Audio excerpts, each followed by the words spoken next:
Oke, kalau ini kita akan lagi bicara tentang hitan perempuan. Udah belum? Belum. Belum. Oh, yang ini belum ya. Oke.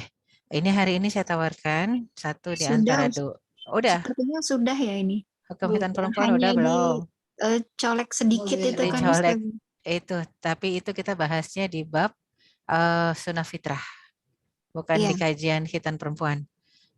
Jadi kalau mau bahas ini hitan perempuan hari ini boleh, atau kita mau bahas ini. Rasa puasa bagi ibu hamil dan menyusui. Pilih ya salah itu. satu. Yang Yang mana? ibu hamil menyusui Ustazah. Iya, menyusui saja. Oke, ibu hamil dan menyusui ya. Bismillahirrahmanirrahim. Karena kita bicara fikih muslimah luas nih banyak. Ya, Bismillahirrahmanirrahim. Insya Allah hari ini kita bahas rukhsah puasa bagi ibu hamil dan menyusui walaupun sudah berlalu 18 hari ya, nggak apa-apa. 18 hari sudah kita lampaui dan insya Allah kita masih ada di bulan barokah, ya di bulan suci Ramadan, bulan ampunan, bulan berlipat gandanya pahala ya, bulan Otako, Syahrul Otako, bulan di mana banyak gerasi dan amnesti yang Allah berikan untuk hamba-hambanya yang sungguh-sungguh ya, bahkan bukan hamba yang hidup saja yang mendapatkan predikat Otako, bahkan yang sudah wafat juga banyak yang mendapatkan predikat Otako. Kalau memang ternyata selama di Ramadan ini banyak saudara-saudaranya yang berdoa ya, bahkan mengirimkan pahala tilawah, mengirimkan pahala sodakoh ya, maka orang-orang yang tadinya di alam kubur sedang diadab, naudzubillah, itu dibebaskan oleh Allah Subhanahu Wa Taala. Yang nggak mungkin jadi utako itu orang-orang kafir, orang-orang munafik, nggak mungkin jadi utako. Adabnya abadi ya, Ramadan saja mereka diliburkan. Makanya Ramadan ini dicintai dan dirindukan oleh yang hidup dan oleh yang mati ya. Nah, adapun kita sangat ingin jadi otako, kita sangat ingin mendapat barokah Ramadan, kita sangat ingin bergelar pribadi takwa sesuai dengan tujuan Ramadan. Cuman kadang-kadang Allah SWT memberikan kita kondisi-kondisi yang tidak bisa melaksanakan ibadah Ramadan full. Ya, dalam kondisi kita sebenarnya pengen semuanya kita raih, Lailatul Qadar ya juga pengen gitu ya. Tapi ternyata ada di antara kita yang memang untuk puasa susah, malam untuk qiyamul lail full susah, anaknya rewel kalau ibunya bangun ya, sehingga anaknya pengennya disusui dalam kondisi nempel sama ibunya, ada yang gitu kan ya. Apa yang harus kita kerjakan? Nah, apakah lantas setiap ibu hamil dan menyusui nggak bisa memperoleh pahala Lailatul Qadar? Ya enggak ya, Allah Maha Adil, semuanya bisa meraih pahala Lailatul Qadar. Tinggal teknisnya ya, tinggal triknya apa yang harus kita kerjakan. Lailatul Qadar ini bukan cuma hak bapak-bapak, karena kemarinnya ada ibu-ibu sampai nangis itu ya, saya ngisi di Jakarta Pusat, ngisi majelis taklim di masjid itu, ibu-ibu nangis sampai mengatakan, Ustazah, dia nanya-nanya aja udah nangis. Anak saya banyak kecil-kecil begini, 3 anaknya. Terus saya cemburu sama suami saya. Saya pikir cemburu karena suaminya ada wanita lain, ternyata tidak. Saya cemburu, suami saya sudah 3 kali khatam. Ya, suami saya sudah 3 kali khatam Al-Quran, sedangkan saya satu pun belum, sekalipun belum. Kenapa ini? Lihat aja katanya, anak-anaknya kayak begini, nempel lagi sama ibunya gitu ya, masya Allah. Jadi memang ini hal-hal yang harus kita yakini ya. Walaupun kita berhadapan dengan manusia, kadang-kadang manusia kalau udah bicara tentang ibadah itu egois, dan itu yang tidak terjadi dengan Rasulullah SAW. Tapi kan suami kita bukan Rasul ya, sebagaimana kitanya juga bukan isi-isi Rasul. Itu ibu-ibu sampai nangis, cemburu, suaminya khatam 3 kali, dia mau khatam susah, anaknya kecil-kecil gitu ya. Nah, suaminya terupanya kehilangan empati. Ya, padahal harusnya Syahrul Muwasah Ramadan itu bulan suci, bulan muasah, bulan empati. Ya, harusnya ya sama-sama, kalau mau tilawah ya anak yang kecil-kecil mbok ya dipegang sambil tilawah agar istrinya bisa megang anak yang 2 lagi gitu ya. Cuman ya sudah, kalau bicara ibadah fastabiqul khairat. Dia kehilangan simpati dan empati, kita tidak begitu gitu ya. Jangan sampai merasakan anak itu jadi beban ketika sudah Ramadan ya. Dia sampai mengatakan, saya nyapu, nyuci, ngepel, masak, nyetrika, suami saya duduk aja baca Quran gitu ya. Jadi kehilangan empati betul-betul ternyata suaminya. Nah, apakah begini dibenarkan? Jelas tidak dibenarkan. Rasulullah SAW itu kan yahdumu ahlahu, seorang rasul yang melayani keluarganya. ya, dilayani keluarganya. Nah, dan memang sih kalau orang-orang generasi terbaik, mereka itu semuanya orang-orang yang hafal Al-Quran. Nggak kayak kita ribet ya, mau baca Al-Quran harus nyari mushafnya. Kalau mereka Qurannya di dalam kepala, kalau kita di luar kepala. Nah, kalau yang Qurannya di luar kepala itu yang mana yang hafal jadinya? Kan kadang-kadang kita mengatakan, wah dia udah di luar kepala, hafal ya. Kalau kita di luar banget. Nah, jadinya penting buat kita pada akhirnya untuk kembali lagi kepada Al-Quran, back to Quran. Sebenarnya esensi ibadah itu apa sih? Ya, esensi ibadah itu ubudiyah, menyembah Allah Subhanahu wa taala, ikhlas. Semakin besar pengorbanannya, semakin banyak pahalanya. Dan yang namanya hablum minallah itu didukung dengan hablum minannas yang baik. Dan Ramadan mengajarkan kita peka bicara hablum minannas. Ya, Ramadan mengajarkan kita peka bukan cuma sekedar lapar haus ya, tidak. Peka bicara hablum minannas sampai Rasulullah SAW sendiri mengatakan kepada sahabat-sahabat yang iktikaf, Rasul mengatakan li an yamshiya ahadukum fi hajati akhihi. Kalau ada seorang dari kalian keluar dari masjidnya dalam kondisi iktikaf nih ya, untuk bantuin saudaranya memenuhi kebutuhannya, khairun lahu. Itu lebih baik buat dia min an ya'takifa fi masjidi hadza syahrun, dibanding dia iktikaf di masjidku ini nggak kemana-mana sebulan. Padahal kita tahu sholatnya saja, satu sholat di Masjid Nabawi itu pahalanya 1000 kali dibanding sholat di masjid lain. Iktikaf lebih besar pahalanya. Tapi kata Rasul tidak, lebih bagus pahala ngurusin keluarga, ngurusin orang lain gitu ya. Ini saya ingin menyemangati dulu sebelum masuk kepada apa sih rukhsahnya sebenarnya ya. Jadi semangat dulu, jangan sampai merasa kalau udah Ramadan haid itu perempuan ngeluh. Sudah Ramadan hamil lebih ngeluh lagi. Ramadan puasa, Ramadan kondisi puasa nyusuin. Udah yang lebih nyesek yang tandem ya, hamil menyusui. Wah, itu kayaknya kalau udah bulan suci Ramadan kayaknya jadi orang paling sengsara. Oh, tidak, tidak. Allah SWT berikan porsi masing-masing karena Allah tahu yang ujiannya lebih berat, pahalanya lebih besar dengan catatan kalau ikhlas. Dan kita bisa meraih Lailatul Qadar dalam kondisi apapun selagi kita jalannya on the track sesuai dengan Al-Qur'an dan Sunnah ya. Rukhsahnya apa? Oke, kita lihat ya. Surat An-Nisa ayat 1 Allah SWT sudah mengatakan kepada setiap manusia, ya ayuhan nas, bukan ya ayyuhalladzina amanu. Ya ayuhan nas, wahai sekalian manusia ya. Ittaqu rabbakum alladzi khalaqakum min nafsin wahidah wa khalaqa minha zawjaha wa bassa minhuma rijalan katsiran wa nisaa. Takutlah kepada Allah, bertakwalah kepada Allah, Rabbmu yang telah menciptakan kamu dari diri yang satu, dari Adam. Wa khalaqa minha zawjaha ya. Dan Allah Subhanahu wa taala ciptakan juga dari Adam ya pasangannya Hawa, dari diri Adam. Dan dari keduanya Allah perkembangbiakan laki-laki dan perempuan yang banyak. Jadi hamil ini adalah skenario Allah. Kehamilan yang syar'i, ada suami, ada istri baru hamil, itu yang benar, bukan hamil dulu baru nikah gitu ya. Tapi sudah nikah dulu baru hamil, itu memang skenario Allah untuk mengembangbiakan laki dan perempuan yang banyak. Yang banyak. Ya, rijal, nisa, rijalan katsira wa nisaa. Yang banyak. Jadi anak gak boleh dibatasi kecuali alasan medis. Ya, anak tidak boleh dibatasi kecuali alasan medis. Wattaqullaha alladzi tasaaluna bihi wal arham. Bertakwalah, takutlah kepada Allah. Takwa itu taat, takwa itu takut. Takutlah kepada Allah dengan namanya, yang dengan namanya kamu saling meminta. Saling meminta dengan namanya, dengan menyebut nama Allah, ada orang akad nikah, habis itu meminta deket-deketan halal dari keduanya. Ya, jadi memelihara hubungan kekeluargaan itu hukumnya masyru' sesuai syariat dan wajib. Innallaha kana 'alaikum raqiba. Sesungguhnya Allah Subhanahu wa taala selalu menjaga dan mengawasimu, ya. Makanya wajib untuk orang yang sudah berkeluarga itu punya promil ya, program hamil ya. Jadi nggak boleh udah nikah, udahlah kita pacaran aja yang lama.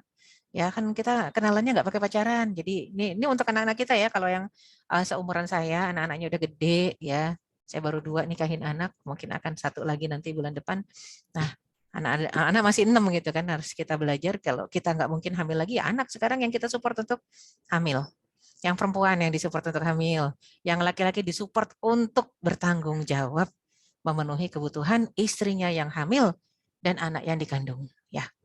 Promil, perbaiki pola makan, tidak lagi makan junk food, MSG dan lain-lain ya. Rutinkan puasa selama 3 bulan sebelum akhirnya Allah kabulkan ya. Disarankan puasa Daud, Masya Allah, puasa Daud. Selang-seling ya. Jadi promil itu memang harus sabar, kalau bisa 3 bulan puasa Daud sambil doa, jaga makan, nggak boleh junk food, nggak boleh instan ya. Konsumsi kurma 21 butir dalam sehari, ini resepnya dokter Zaidul Akbar ya, dokter yang dai. Saya lebih suka pakai ini ya. Konsumsi kurma 21 butir sehari, kapsul habatus sauda 3 kali 3 sehari ya. Kemudian juga bee pollen 1 sendok makan sehari gitu ya. Madu juga gitu 5 sendok makan sehari, omega 3, wah udah ini mah udah Masya Allah herbal semua yang masuk ya. Insya Allah ini herbal semua, promilnya bisa dipraktekkan, semoga Allah izinkan. Pada akhirnya yang belum punya anak, hamil. Atau yang sudah punya anak, pengen punya anak lagi, hamil. Ya. Oke, kalau kita bicara kehamilan, dan Islam memuliakan wanita dengan reproduksi. Jadi hamil itu merupakan kemuliaan, bukan beban. Bukan apa ya, aib, bukan.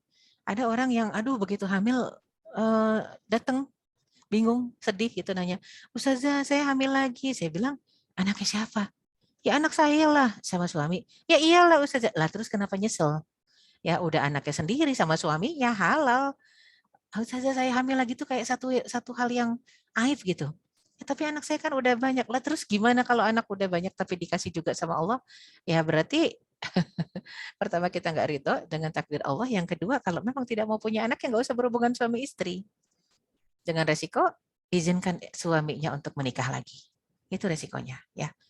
Ya, jadi Islam memuliakan wanita dengan reproduksi. Hadis Rasulullah SAW mengatakan tazawwaju tanasalu. Ya, bahkan tazawwajul wadud wal walud. Ya, nikahilah wanita yang penyayang dan subur. Menikahlah dan berketurunanlah. Keturunan yang banyak dan berkualitas adalah lebih utama. Larangan membatasi kelahiran tanpa alasan syar'i. Anjuran untuk mengatur kelahiran, bukan membatasi tapi mengatur, family planning gitu ya. Nah, kemudian, ini kita bicara awalnya dulu masalah kehamilan ya. Jadi jangan sampai orang ngerasa hamil itu beban, hamil itu aib, hamil itu nyusahin. Terus gara-gara hamil saya nggak bisa ibadah. Emang nggak tahu ya ibadah paling besar buat seorang perempuan itu saat kondisi hamil, yaitu paling besar. Walaqad khalaqnal insana min sulalatin min tin. Tsumma ja'alnahu nutfatan fi qararin makin. Tsumma khalaqnal nutfata 'alaqatan fa khalaqnal 'alaqata mudghatan fa khalaqnal mudghata 'idzaman fa kasawnal 'idzama lahman tsumma ansha'nahu khalqan akhar fatabarakallahu ahsanul khaliqin. Tsumma innakum ba'da dzalika lamayyitun tsumma innakum yaumal qiyamati tub'atsun. Surat Al-Mu'minun ayat 12 sampai 16. Sesungguhnya kami telah menciptakan manusia dari saripati tanah. Kemudian kami jadikan saripati itu air mani yang disimpan dalam tempat yang kokoh rahim. Ya, kokoh itu, rahim itu tempat paling kokoh di bumi ini. Ya. Kemudian air mani itu kami jadikan segumpal darah. Lalu segumpal darah itu kami jadikan segumpal daging. Dari segumpal daging itu kami jadikan tulang belulang. Lalu tulang belulang itu kami bungkus lagi dengan daging. Ya, maka summa ya sampai disebutkan ansya'nahu khalqan akhar. Kami jadikan makhluk yang bentuknya lain, padahal cuma dari setetes air yang hina. Fatabarakallahu ahsanul khaliqin. Maha suci Allah, pencipta yang paling baik. Nah, kemudian manusia sesungguhnya akan dimatikan dan kalian akan dibangkitkan lagi. Jadinya diciptakan, dimatikan, dibangkitkan dari kubur di hari kiamat nanti. Dan buat Allah itu mudah. Kita harus menghayati penciptaan diri kita dan sekarang penciptaan anak kita yang Allah takdirkan dititipkan dalam rahim kita. Ingat, yang menciptakan anak-anak kita bukan kita loh. Kita cuman tempat anak kita numpang lewat ke atas dunia ini. Jadi mohon maaf jangan sampai ada yang kayaknya berjasa banget gitu ya. Sudah menjadi jalan agar anak-anak kita tuh keluar ke muka bumi ini. Ada yang merasa tuh kayaknya memang anak kita ada gara-gara kita. Oh mohon maaf, anak kita ada itu karena kehendak Allah. Ya, karena takdirnya, kudrat dan irodahnya. Kalau Allah berkehendak kita jadi wanita yang tidak hamil, ya, jadi yang mohon maaf ya, nggak subur misalnya mandul, maka kita nggak akan pernah punya keturunan walaupun berhubungan dengan suami kita ratusan kali, ribuan kali. Ya, jadi ketika Allah SWT mentakdirkan, Allah menitipkan ada dzukronan wa inasan, laki-laki dan perempuan yang banyak, Ya, jadinya ada yang dititipkan laki-laki doang, ada yang dititipkan anak perempuan doang, ada yang yuzawwiju ya, dzukuranan wa inatsan, ada yang digabung oleh Allah punya anak laki dan anak perempuan ya. Kemudian wajah Allah aqima, dan di antara manusia ada yang dijadikan aqim. Aqim itu mandul ya. Jadi itu juga satu ayat yang mengingatkan kepada kita, karena kemandulan itu juga takdir ya.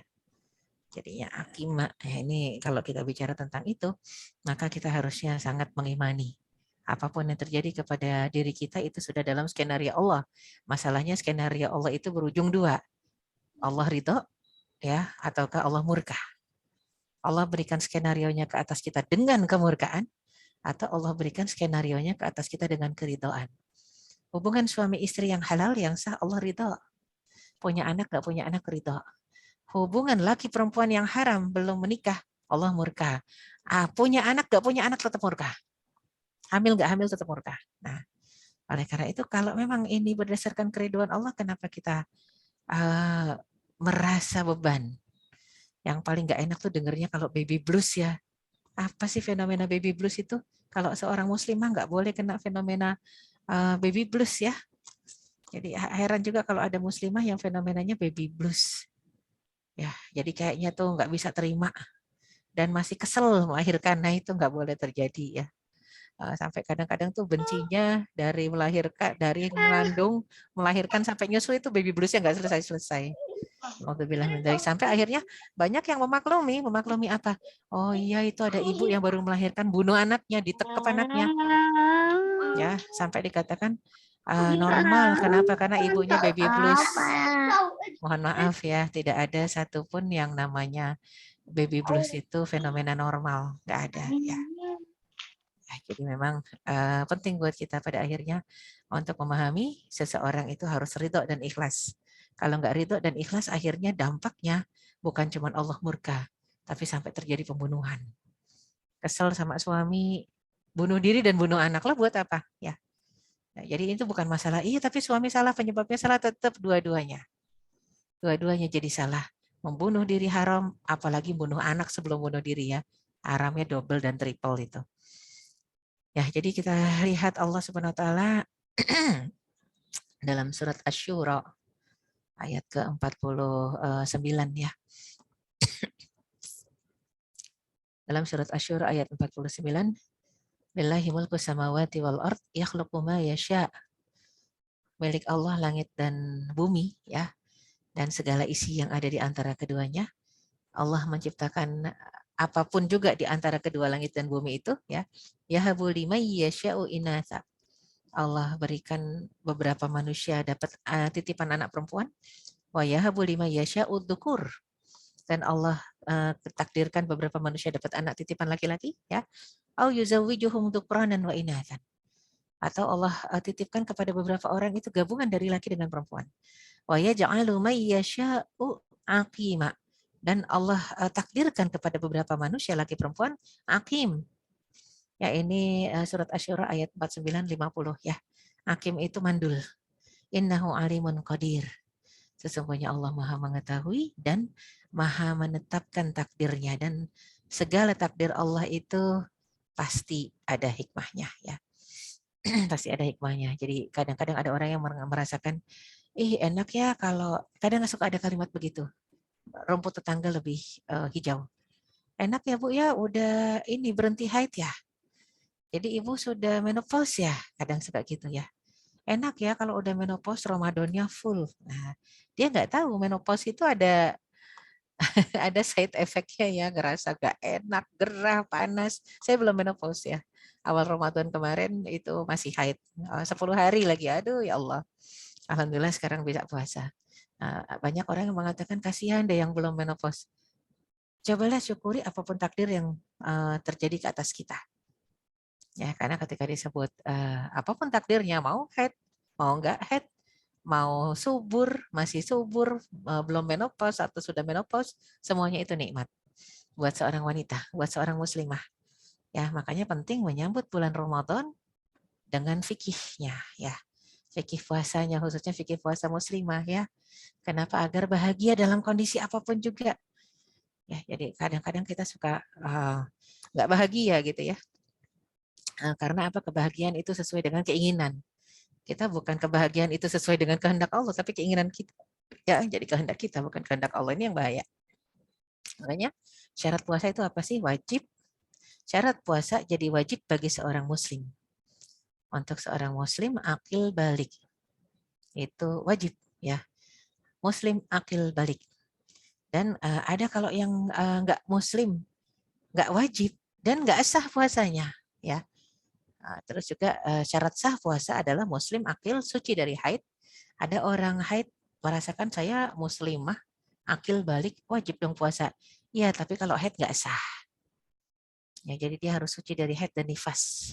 Dan di hari yang dibolehkan, emang ada hari yang nggak boleh puasa? Ada. Ayyamut tasyriq, tanggal 11, 12, 13 Hijriah nggak boleh puasa. Ya. Hari Id, hari raya, Idul Fitri, Idul Adha nggak boleh puasa. Ya. Nah, ini jadi kalau kita lihat ada hari-hari yang memang dilarang.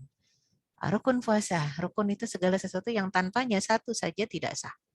Harus ada niat. Ya, niatnya waktunya sejak malam, artinya dari sebelum kita sholat taraweh itu boleh, udah masuk malam. Pokoknya maghrib itu patokan malam. Sejak malam sudah niat ya. Jadi kalau nggak kebangun ketika sahur, pokoknya tadi maghrib udah niat. Maghrib itu kan udah harinya ya, sudah hari yang bersangkutan. Terus kok boleh siang? Puasa sunnah. Kalau puasa wajib harus sebelum matahari terbit, sebelum azan subuh. Ya itu bicara niat, waktunya, ketentuannya. Ya, innamal a'malu binniyat itu dalilnya. Segala perbuatan tergantung niatnya. Tempatnya di hati. Ya, di kolbun, ya di hati kita itu ijma' ulama. Ya, jadi adapun kalau di lisan itu yang melafazkan niat ya. Maka kalau kata Imam Syafi'i sunnah dilafazkan. Ya, itu Syafi'i Hanbali mengatakan sunnah. Nawaitu saum ya. Sauma godin atau saum hadal yaum. Nah, itu kan yang bisa bahasa Arab ya. Kalau nggak bisa bahasa Arab pakai bahasa Indonesia aja. Saya niat puasa hari ini. Puasa Ramadan hari ini. Nah, itu udah cakep. Ya, jangan godin. Kenapa godin? Godin itu besok. Ya kalau niatnya dari maghrib cakep. Ya, tapi kalau niatnya udah sahur bilangnya godan. Hari itu jadi nggak niat-niat. Itu kan repot. Hari pertamanya jadi nggak niat. Makanya pakai bahasa Indonesia saja. Niat itu bisa pakai bahasa apa aja. Khilaf aula maliki. Artinya melafazkan niat itu kalau kata Imam Maliki itu merupakan perbedaan pendapat yang memang pasti ada perbedaan, nggak bisa disatukan. Mau dilafazkan, mau di hati, pokoknya niat deh intinya gitu ya. Kalau kata Imam Hanafi, lafaz niat itu makruh karena niat cuma di hati ya. Kalau sudah perbedaan pendapat ulama, sering saya ulang-ulang kalau kita belajar fikih, ulama yang berbeda pendapat semuanya benar, nggak ada yang salah. Ya, beda kalau ikhtilaful juhala, perbedaan pendapat di karangan orang jahil itu semuanya salah ya. Tapi kalau ikhtilaful fuqaha, perbedaan pendapat di antara orang faqih, orang faham, semuanya benar, nggak ada yang salah. Imsak, ya rukun puasa ada niat, ada imsak. Aduh, imsak ternyata rukun puasa. Imsak apa? Imsak dalam definisi syar'i istilahan.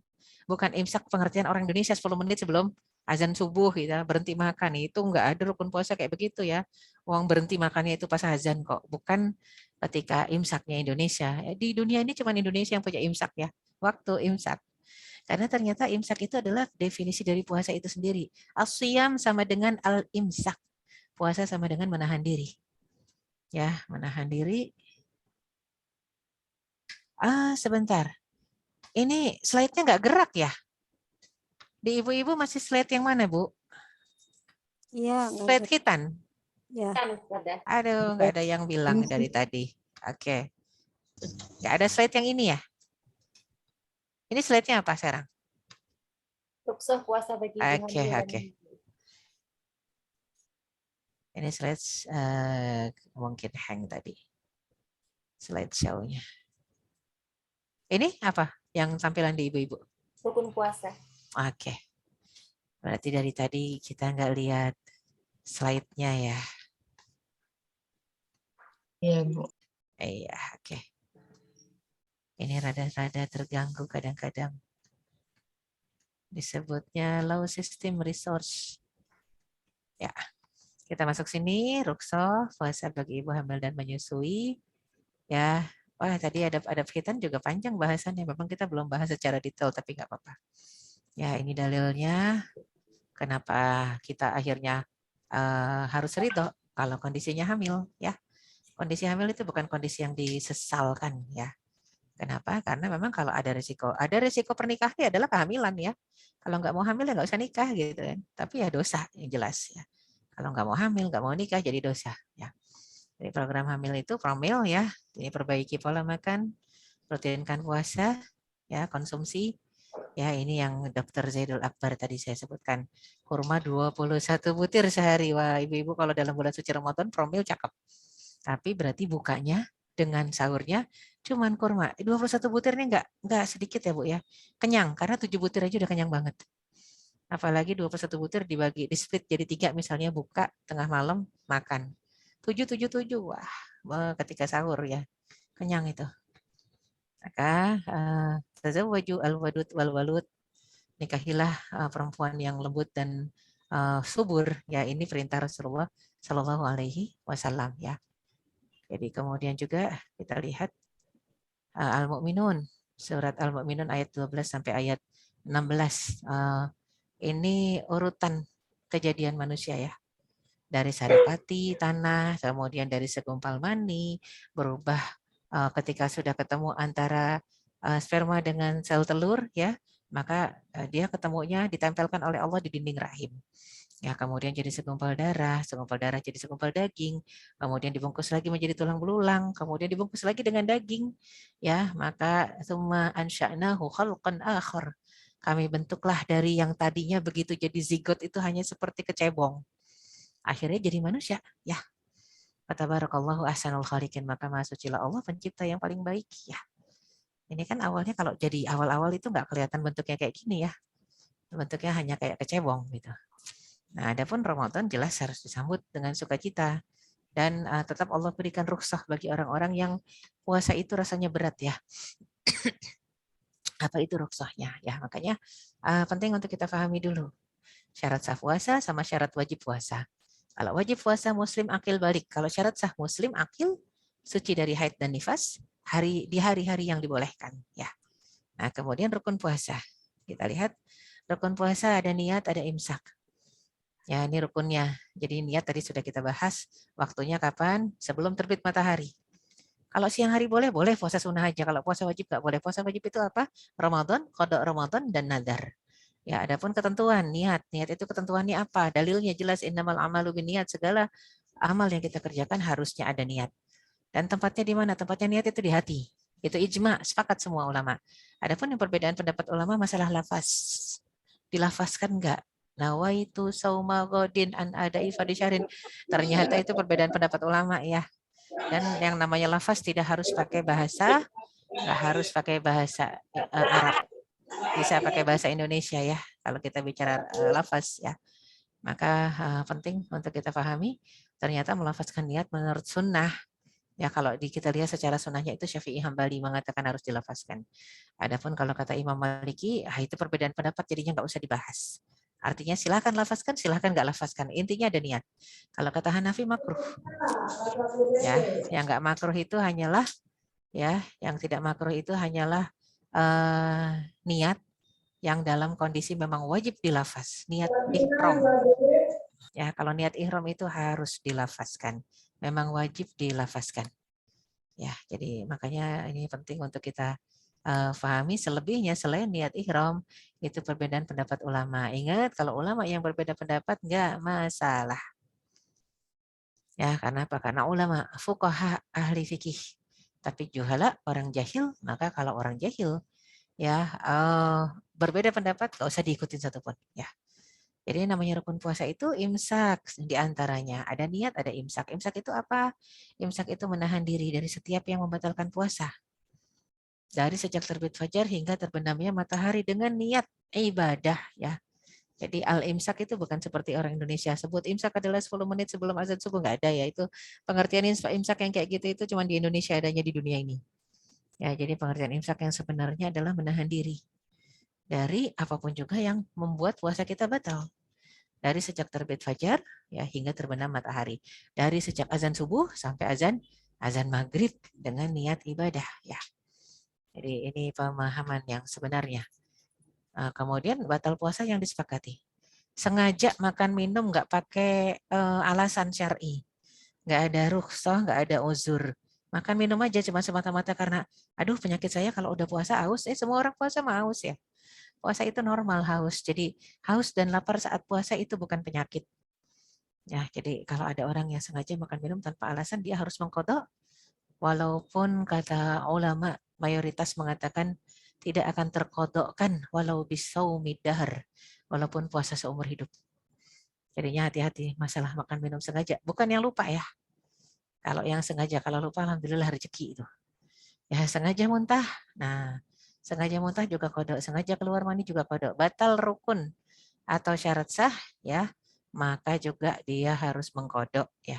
Apa sih batal rukun atau syarat sah? Kita tahu rukunnya tadi kan niat. Nah, ternyata nggak niat gitu ya.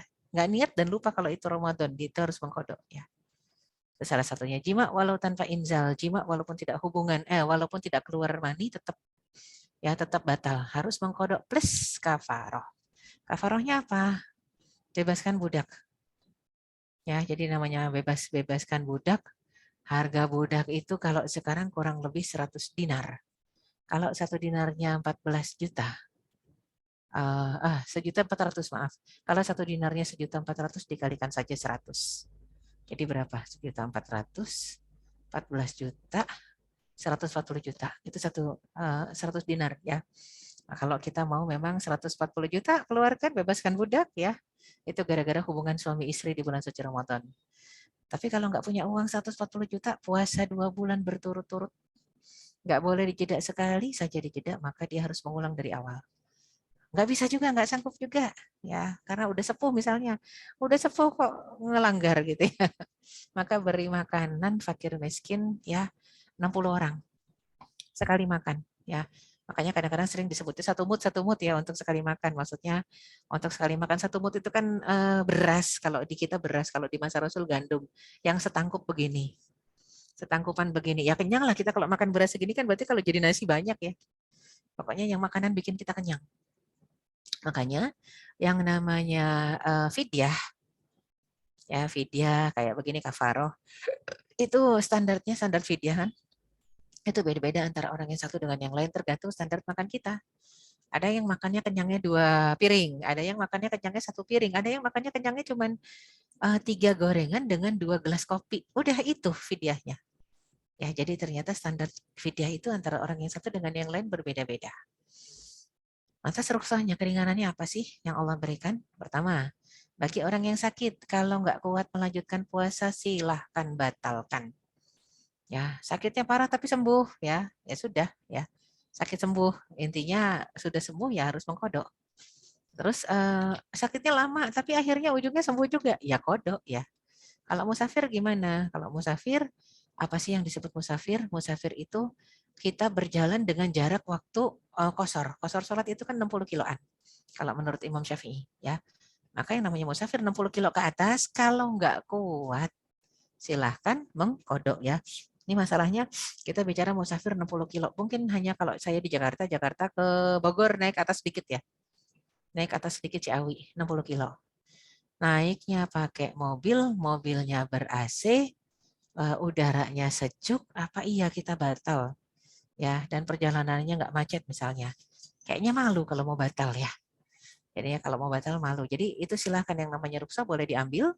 Apalagi kalau keadaannya letih, lelah, silahkan ambil. Tapi boleh juga tidak. Kalau ada yang mengatakan bukannya wajib diambil, oh tidak juga. Dulu Rasulullah SAW ketika futuh Mekah dari Madinah ke Mekah, perjalanan panjang karena naik onta ya, lama, panas. Nggak ada AC jelas kalau onta. Ya, kemudian juga perjalanan jauh dan 10.000 pasukan. 10.000 pasukan itu ada pasukan yang berjalan kaki karena nggak punya kendaraan. Nggak ada kuda, nggak ada unta. Nah, jadi Rasul ternyata puasa. Sampai di Baida, ya. Jadi kalau sekarang itu tempat rest area terakhir sebelum masuk ke Mekah, namanya Baida, ya. Sampai di Baida Rasul minta, itu dekat-dekat asar. Ayo kita menepi, kita mau sholat zuhur asar. Jamak takhir. Mungkin banyak orang yang menganggap Rasul selalu jamak takdim. Enggak juga. Ya, Rasul itu jamak takdim kalau dia berangkat musafir sudah masuk waktu sholat. Mau musafir jam 1, azan setengah 1. Udah itu jamak takdim, pasti asarnya ditarik. Ya, tapi kalau kita bicara tentang sudah jalan, sudah musafir, nah misalnya musafir kita jam 10, itu Rasul salat zuhur asarnya itu nanti di asar, jamak takhir. Itu yang dicontohkan Rasul kepada kita. Jadi pada saat itu sudah mau futuh Mekah, Rasul berhenti di Baidah, minta ambil air wudhu. Rasul mau wudhu, itu sudah di asar, dekat waktu asar. Tiba-tiba ada seorang pasukan jauh, jalan kaki, lari-lari. Ya, jadi pasukan yang pejalan kaki, bukan yang naik kuda, bukan yang naik onta. Mengatakan, ya Rasulullah, kami haus, ya, kami kehausan. Ya Rasulullah, kami kehausan. Kenapa? Jadi pasukan yang berjalan kaki ini ternyata kepanasan, kehausan pada puasa semua. Rasul kaget, kenapa nggak batal? Kata para pasukan, kami nggak batal karena melihat Anda puasa. Ternyata dia nggak batalnya karena nggak enakan. Nah, ini makanya kalau ibadah jangan keenakan ya. Ibadah jelas-jelas harus ikhlas lillahi ta'ala dan pakai ilmu. Ya. Pada akhirnya apa? Itu padahal Rasul minta ambilin air wudhu. Sampai akhirnya Rasul mengatakan kepada para sahabat, tolong kalau gitu ambilkan air minum saja.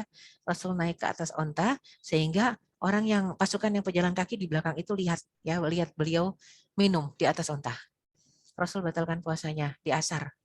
Kenapa? Agar pasukan yang jalan kaki tidak sengsara, kehausan hanya gara-gara nggak enakan sama Rasul gitu ya. Nah itu satu gambaran musafir boleh tidak puasa tapi mengkodok. Orang yang tidak mampu ini tidak mampu maksudnya apa? Lapar haus? Bukan. Surat Al-Baqarah 184 menggambarkan ketidakmampuan itu sebagai bentuk lelah yang sangat atau kondisi yang sudah parah. Wa 'alal ladzina yutiqunahu fidyatu ta'amu miskin. Untuk orang-orang yang puasa itu rasanya berat banget. Kalau puasa tremor, kalau puasa pingsan, siapa sih mereka gitu ya? Misalnya orang lansia yang nggak terbiasa puasa, semakin tua jadi semakin berat. Orang yang sakitnya menahun kronis, semakin parah penyakitnya ya pasti akan semakin berat ya. Maka ini dianjurkan untuk tidak puasa dan silakan bayar fidyah. Hamil dan menyusui, nah ini perbedaan pendapat ulama antara kodok dan fidyah. Ada orang hamil yang memang dia sudah paksakan puasa, ternyata teler, pingsan ya. Ada orang nyusuin juga begitu, ternyata teler, pingsan ya. Atau kadang nggak pingsan tapi udah wah anaknya yang resah.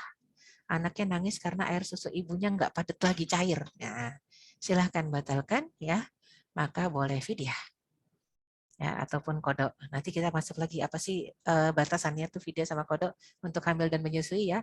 Nggak kayak orang sekarang ya. Orang sekarang ingat tadi kan Allah mengatakan dalam Al-Baqarah 184 wa 'alal ladzina yutiqunahu, untuk orang-orang yang merasakan puasa itu berat. Jadi harus dicoba. Ini enggak, Ramadan kurang berapa hari udah girang. Ustazah, ingetin ya, nanti saya mau bayar fidyah.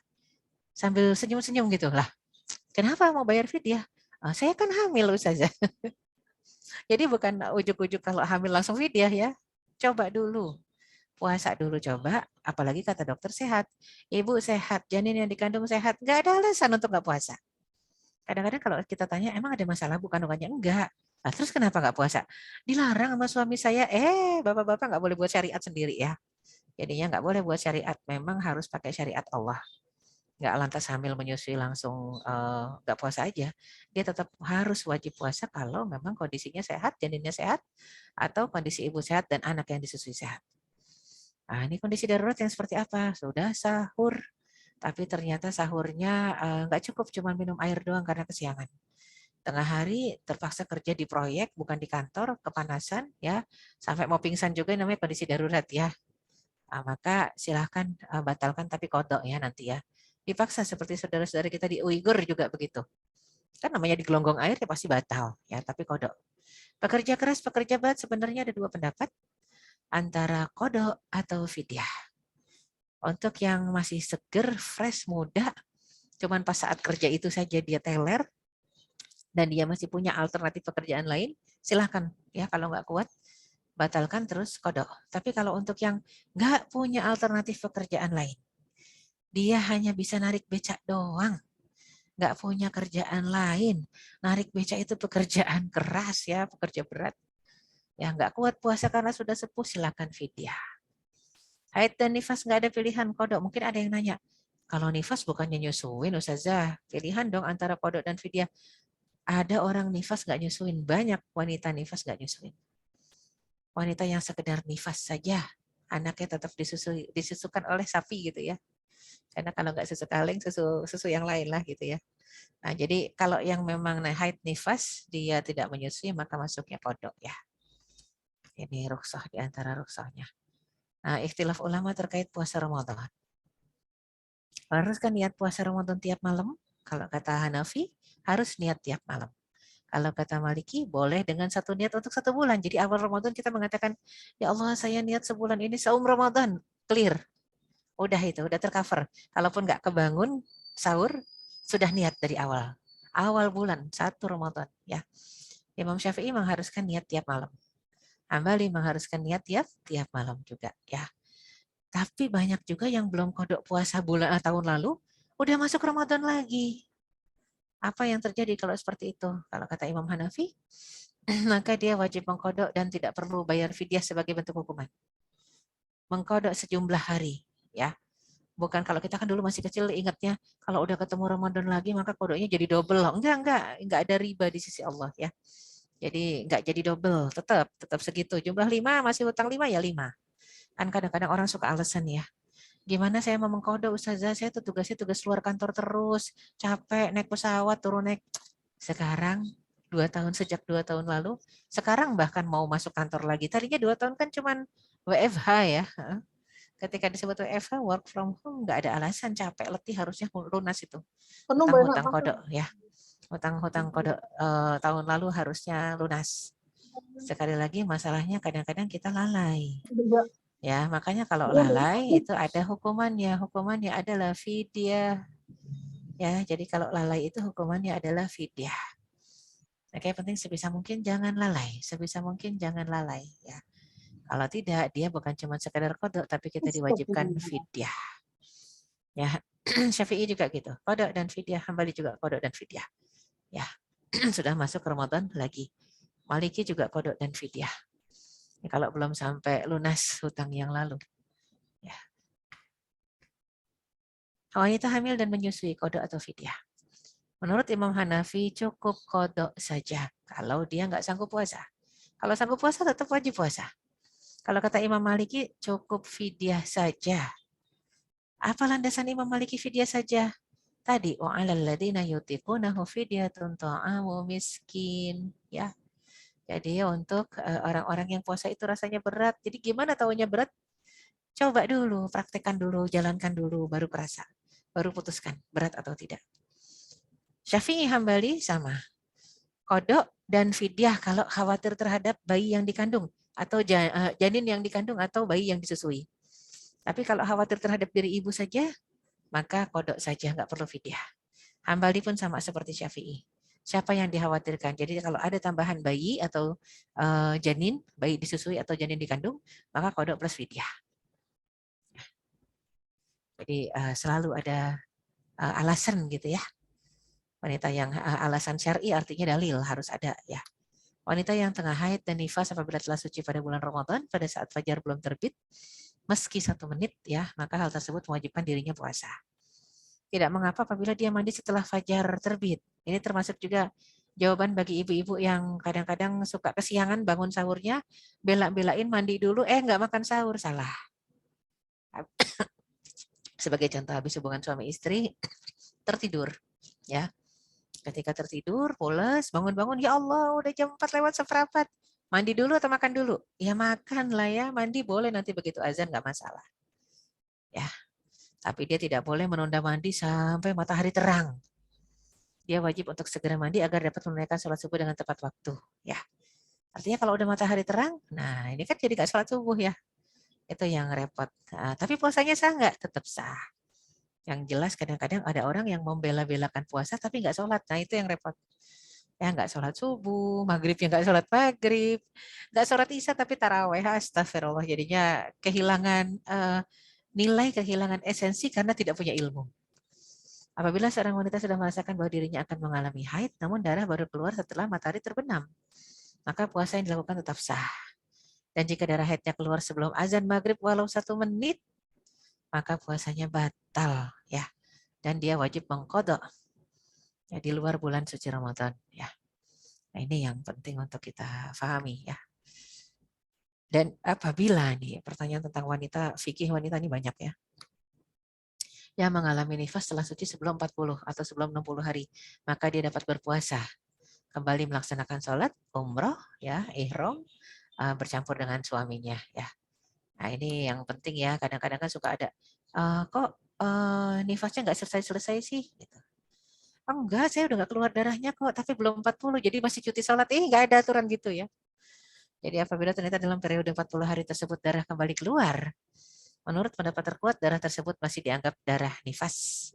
Bahkan kalau Imam Syafi'i bukan 40, patokannya 60. Meskipun demikian, puasa, sholat, haji, umroh yang telah dilakukan dalam kondisi suci tetap sah.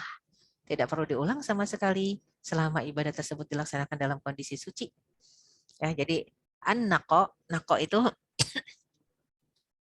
masa suci di dalam periode haid dan masa suci dalam periode nifas. Kalau sucinya itu kita korek, kita cek pakai kapas, kita cek pakai tisu kering, ya, nggak ada sama sekali. Itu tetap wajib mandi dan sholat, dan kondisi ibadahnya sah. Habis mandi kita sholat, habis sholat kita tawaf misalnya, sah. Ya, tapi pas lagi balik ke hotel kayaknya, aduh kok keluar lagi, bener keluar lagi. Ya, tapi yang tadi sah. Ya, bahkan ada kewajiban untuk tetap dikerjakan. Apabila wanita mengalami keguguran dan janin yang dikeluarkan belum berwujud manusia dan belum terdapat cikal bakal anggota tubuh seperti tangan, kepala, kaki, ya, maka manusia tersebut dihitung masuk dalam kondisi istihadah, bukan dalam kondisi nifas maupun haid. Dengan begitu, dia tetap berkewajiban untuk sholat dan puasa di bulan Ramadan, serta halal hubungan suami istri. Ya kan kadang-kadang ada yang qadarullah bayinya baru 3 bulan gugur. Pas dilihat bentuknya masih gumpalan darah. Ya, belum ada kepala, bentuknya nggak jelas, masih gumpalan darah yang kepalanya mungkin bakal kepalanya gede gitu doang ya. Tapi selebihnya badannya jadi kayak kecebong bentuknya. Yang kayak begini bentuknya belum jelas ya, belum terlihat jelas itu manusia, maka istihadah statusnya bukan nifas. Jadi tetap harus sholat ya, dan melakukan puasa Ramadan kalau kuat ya. Nah, kemudian ini pertanyaan berkaitan dengan fikih wanita yang jelas. Apabila wanita mengalami keguguran, tadi ya sempat kita bicara tentang keguguran wanita. Apabila janin telah berbentuk manusia di mana sendi kepala, kedua kaki, tangan telah terbentuk, maka pada diri wanita tersebut berlaku hukum-hukum nifas. Seperti meninggalkan sholat, ya, meninggalkan puasa, berakhirnya masa iddah, apabila ditinggal mati oleh suami ketika hamil. Ya, jadi itu penting sekali. Anaknya lahir, ya lahirnya berbentuk gitu ya. Kalau udah berbentuk ya jelas-jelas sudah selesai masa iddahnya. Kalau nggak berbentuk gimana? Ya kalau nggak berbentuk ya lebih lagi selesai masa iddahnya ya. Namun jika janin belum berbentuk manusia, maka hukum-hukum istihadah berlaku pada diri wanita tersebut. Dia tetap dalam kondisi suci, boleh mengerjakan sholat dan puasa, boleh hubungan dengan suaminya. Anggota-anggota tubuh janin terbentuk paling cepat pada hari ke-80. 81, paling cepat itu. 81. Berarti belum 3 bulan ya. Paling cepat semenjak kehamilan. Umumnya terbentuk pada hari ke-90. Umumnya 3 bulan. Apabila wanita mengalami keguguran setelah hari ke-90, namun dokter menginformasikan bahwa janinnya tidak berkembang, atau perkembangan janinnya berhenti sebelum hari ke-90, maka yang tetap menjadi patokan adalah bentuk janin dalam menentukan kondisi wanita tersebut, apakah nifas ataukah istihadah. Ya, ini penting karena banyak yang bertanya bicara masalah, saya ini nifas atau bukan sih Ustazah? Ya. Jadi penting untuk difahami ya, untuk yang janinnya lahir. Lihat aja bentuknya. Kalau janinnya 5 bulan ke atas biasanya sudah berbentuk sempurna bentuknya, kayak manusia. Cuman kalau yang 5 bulan ke atas keguguran itu rata-rata walaupun sempurna, kulitnya transparan. Kelihatan urat-uratnya. Saya pernah mandiin teman yang keguguran ya, 5,5 bulan. Itu janinnya tinggi sih, itu kan janin tinggi ya, berapa senti itu? Dekat 20 senti. Ya, jadi hitungan keguguran tinggi, dekat 20 cm. Kemudian ada kepala, ada tangan, ada kaki. Akhirnya kita mandikan, kita kafankan, dan ibunya masuk status nifas. Ya, walaupun itu janin kembar. Yang satunya tidak berkembang, nggak berkembang sama sekali, cuman gumpalan aja gitu. Ya, jadi nggak kita mandikan karena kalau gumpalan dimandikan hancur, gumpalan darah gitu ya, yang dibungkus sama ari-ari. Yang satunya jadi dia janin kembar. Yang satunya utuh ya dimandikan. dikafankan, ya. Walaupun sebagian ulama mengatakan nggak perlu disolatkan, cuman kita solatkan juga, pada akhirnya baru dikuburkan, ya.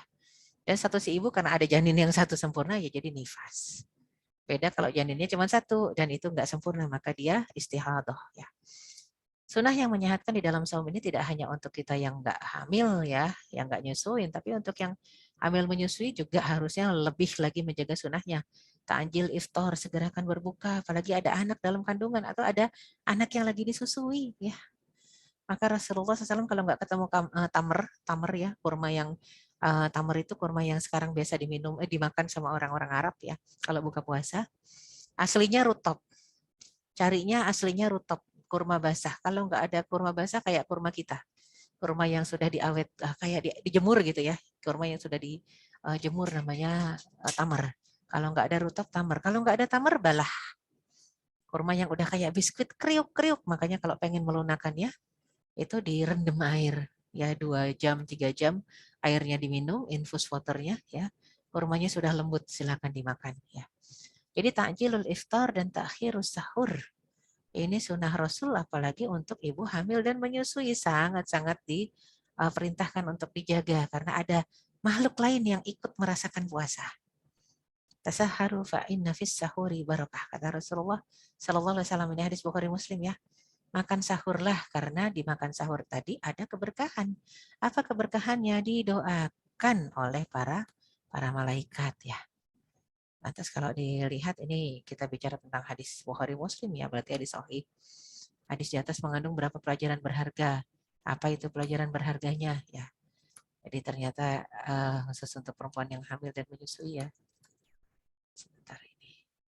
Dianjurkan untuk mengakhirkan sahur dan menyegerakan berbuka puasa. Ya, nggak khusus untuk perempuan hamil dan menyusui. Dianjurkannya untuk berbuka puasa dengan rutop kurma basah. Kalau nggak ada barulah dengan tamar ya. Kalau Rasul nggak ada ya sudah air putih saja. Dan Rasulullah SAW berbuka dengan beberapa buah kurma sebelum melaksanakan sholat. Hal ini merupakan cara pengaturan yang sangat teliti karena puasa itu mengosongkan perut dari makanan sehingga liver, hati tidak mendapatkan suplai makanan dari perut dan tidak dapat mengirimnya ke seluruh tubuh ya. Padahal yang namanya liver itu suka yang manis. Maka yang manis yang sehat cuma kurma ya. Jangan terjebak iklan. Berbukalah dengan yang manis, itu iklan ya. Air adalah pembersih bagi usus manusia dan itulah yang berlaku secara alamiah hingga saat ini. Dan kalau orang Indonesia lebih senang iklan, berbukalah dengan yang manis. Padahal harusnya berbukalah dengan kurma dan kalau nggak ada kurma maka air putih, itu hadisnya ya. Kalau berbuka dengan yang manis bukan hadis, itu iklan. Karena kalau kita lihat kurma membantu kehamilan. Promil kurma. Bersalin kurma. Allah Subhanahu wa taala memerintahkan Maryam ibunda Nabi Isa alaihissalam ya. Sampai itu mengatakan wakuli wasrobi, makan minum ya, makannya makan apa? Ya, rutaban jani ya. Rutop yang masih muda ya, kriuk-kriuk banget deh pokoknya rutop muda itu. Itu menguatkan persalinan. Maka bagi ibu hamil dan menyusui yang berpuasa hendaklah menjaga sunnah Rasul tadi. Di antaranya adalah dengan rutin mengkonsumsi kurma, banyak minum air putih ya. Dan kalau ibu hamil mengalami masalah tekanan darah tinggi atau masalah jantung, ternyata kurma juga bisa mengurangi permasalahan tersebut. Karena kandungan potasium dalam kurma mampu menstabilkan tekanan darah dan menjaga kondisi jantung. Ya, ini mungkin kurma yang ada potasium tapi nggak ada getahnya ya. Karena kalau pisang potasiumnya banyak. Tapi getahnya juga banyak ya. Kalau yang nggak cocok dengan getah pisangnya akan batuk ya. Mengkonsumsi buah kurma. Jadi ini yang sakit jantung ya, ternyata juga yang darah tinggi gitu ya. Kurma juga. Yang kurang darah kurma juga ya. Mengkonsumsi buah kurma sangat bagus untuk mengatasi masalah sembelit. Ini disebabkan karena kurma kaya akan serat ya. Sembelit-sembelit juga silahkan kurma. Dan orang yang hamil sebagian sembelit katanya ya. Saya nggak ngerti, udah 7 kali hamil tapi alhamdulillah nggak sembelit. Ya, tapi kalau sebagian besar orang yang hamil katanya sih sembelit. Ya, jadi mengalami itu. Ternyata solusinya ada di kurma. Ya. Allah alam bisawab. Haqul qouli hadza wa astaghfirullah li wa lakum. Saya kembalikan ke host, silakan. Jazakillah khair. Umi, mohon izin saya panggil Umi karena biasa memanggil Umi Erika dulu saya pernah likut dengan Umi, Mi. Iya, Masya Allah Bu Is. Sudah lama gak ketemu ya. Tahun 2005. 2005, 2005. Jauh banget, udah lama. 2006. Iya. Baik, ini alhamdulillah sudah banyak pertanyaan di kolom chat, Apa kita bisa langsung saja ke sana? Boleh, silakan. Baik, saya dari pertama ya. Ini ada pertanyaan dari Bu Umi. Seumpamanya haid berlangsung selama 5 hari, di pertengahannya antara hari ketiga sampai hari keempat itu bersih sama sekali, tidak keluar darah. Itu bagaimana, Ustazah? Iya. Apakah kita perlu bersuci atau tidak? Sementara di pertengahan hari keempat sampai kelima hanya bercak-bercak sisa darah atau flek saja. Nah, penting nih. Tadi saya pikir bersih itu nggak ada bercak. Kalau bersih nggak ada bercak, itu caranya gimana? Rasulullah SAW dulu pernah dihampiri oleh muslimah-muslimah, para sahabat. Itu muslimah-muslimah pada bawa kotak. Ya, apa isi kotaknya? Ya, jadi banyak bawa dirjah. Dirjahnya isinya apa? Ternyata pas dibuka itu kalau kita kayak sekarang pembalut ya. Pembalut karena si muslimah-muslimah ini para sahabat yang datang ke Rasulullah ini pengen minta fatwa. Ya, ternyata pembalut, ya Allah, pembalut hari-hari terakhir haid itu loh. Ya, jadinya ada yang warnanya dikasih lihat ke Rasul, bayangkan. Ya Rasulullah, kalau warnanya kayak gini nih, udah boleh sholat enggak? Kalau kita bilang malu ya, tapi kata Rasulullah, rahimallahu nisa'ul ansor. Semoga Allah Subhanahu wa taala merahmati wanita Ansor. Rasa malunya tidak menghalangi dia untuk belajar, ya. Jadi nanya, "Ya Rasulullah, kalau warnanya kayak gini boleh enggak?" Ya. Apa jawaban Rasulullah? Tasta'jili hatta tala'at kursul baydha. Jangan tergesa-gesa sampai kapas keluar putih. Ya, jadi nah ini kita bicara kapas keluar putih. Tadi disebut kalau bercak di masa haid itu haid. Apalagi kalau udah Ramadan kayak begini, ini maksain diri kadang-kadang muslimah ya. Ustazah udah kuning, itu haid kalau lagi haid ya. Udah kuning kok, kuningnya kuning kecoklatan, kuningnya samar. Sampai kuningnya samar ya. Kenapa? Saking pengennya nggak kodok. Kodok tuh males banget kayaknya. Mengkodok puasa ya. Jadi harus yakin dulu. Ini kita bicaranya bukan cuma puasa, kita bicara sholat loh. Karena kalau kita bicara, saya misalnya biasa 10 hari haidnya. Itu enggak 10 hari itu keluar darah terus, enggak. Ya nanti kadang-kadang hari ke-6 stop tuh. Ya, kadang hari ke-6 stop sampai hari ke-7 setengah. Itu stopnya gimana? Saya bilang stop ketika dicek pakai kapas, memang kapas keluar putih, enggak ada bercak sama sekali. Maka saya mandi, saya sholat. Udah 6 kali, 7 kali sholat, keluar lagi gitu ya. Karena memang belum 10 hari, maka saya berhenti lagi sholatnya. Nah, di saat saya sholat itu, apakah saya boleh puasa? Bukan cuman boleh, kalau memang itu sudah bersih dari subuh, ya harusnya puasa, wajib. Ya, wajib puasa. Nah, tapi pas besokannya, pas lagi tengah-tengah zuhur, keluar lagi, ya sudah berhenti, batalkan, karena belum sampai finish hari terakhirnya. Ya. Jadi penting untuk meyakinkan ini di dalam bulan suci Ramadan dan di luar Ramadan sama hukumnya. Bicara warna kapas, warna tisu harus putih keluar. Hatta tala'at kursul baydha. Sampai keluar putih maka mandi sholat ya. Jadi enggak yang kayak nifas tadi ya. Misal saya yang biasa 10 hari tiba-tiba mungkin karena premenopause cuma 3 hari. Dari hari ke-4 sampai hari ke-10 tuh enggak keluar lagi. Cuman udah dicek pakai kapas putih memang. Saya tungguin aja kan belum 10 hari, itu salah. Kesalahan fatal. Sama seperti juga nifas ya. Saya ketawa kemarinnya dengar Mama Dedeh tuh. Kagak ada cuti sholat gitu ya. Nggak ada cuti sholat. Iya benar. Karena kebanyakan ibu-ibu kalau udah nifas tuh kayaknya ngerasa cuti sholat. Belum 40 jawaban yang salah. Jawaban yang benar itu memang masih keluar darah, makanya saya belum sholat ya. Itu juga kalau yang pakai pendapat jumhur 40. Kalau pakai pendapat Syafi'i 60. Ya, cuman memang masa bersih di antara tengah-tengah itu wajib sholat ya. Jadi seperti itu. Nggak harus nunggu ya. Ingat tadi kan disebutnya bercak-bercak itu masih haid, sepakat. Wallahu a'lam bishawab. Ya, silakan.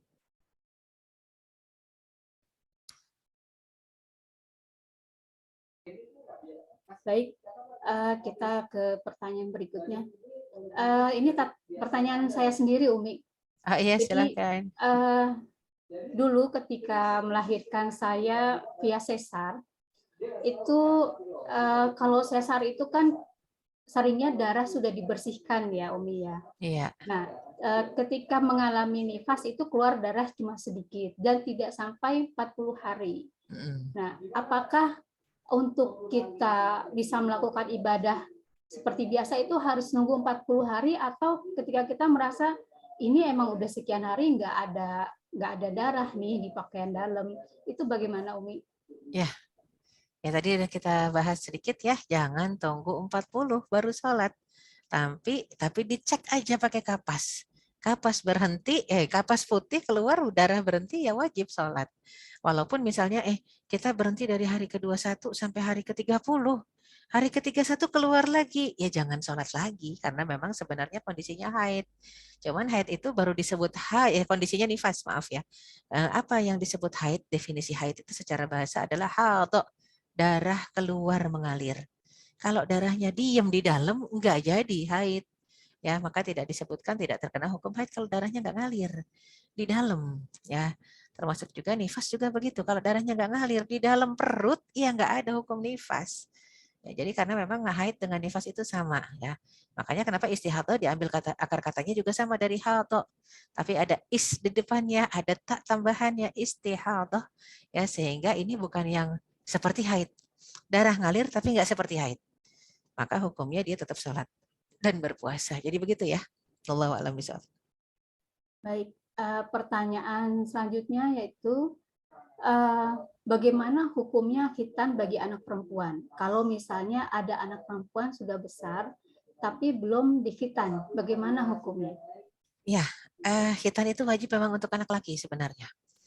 Apalagi kalau di negara Arab ya. Anak saya yang lahir di Arab tiga-tiganya perempuan, nggak ada yang dihitan. Kalau yang laki-laki jelas lahir di Arab, hitannya cepet ya, hari ke-7 udah hitan ya. Tapi kalau anak perempuannya nggak ada yang dihitan. Nah, alhamdulillahnya begitu saya sampai Indonesia lahir anak ke-6 perempuan, itu nggak dihitan juga ya karena bidannya ngerti. Kata bidannya udah nggak boleh bidan ngitan ya, nggak boleh menghitan perempuan. Memang betul sama, waktu itu ada peraturan internasional ya.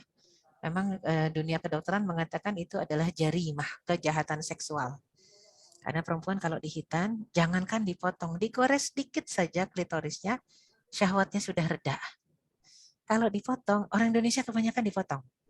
Makanya kata dokter-dokter di Arab, kita kayak gedebong pisang. Ya, nggak bisa melayani suami, kita kayak gedebong pisang, diem aja. Nggak proaktif, karena kita rata-rata dihitan potong klitorisnya. Kita bisa tanya nih ibu-ibu yang ada di sini, pernah minta nggak sama suami? Minta duluan, jarang pasti. Yang ada diminta, ya. Jarang minta duluan itu jarang. Kenapa? Pertama memang kita dipotong klitorisnya. Yang kedua mungkin adat istiadat Asia ya, Melayu yang malu kalau minta duluan, minta hubungan duluan tuh kayaknya aduh malu dan aib, padahal tidak ya.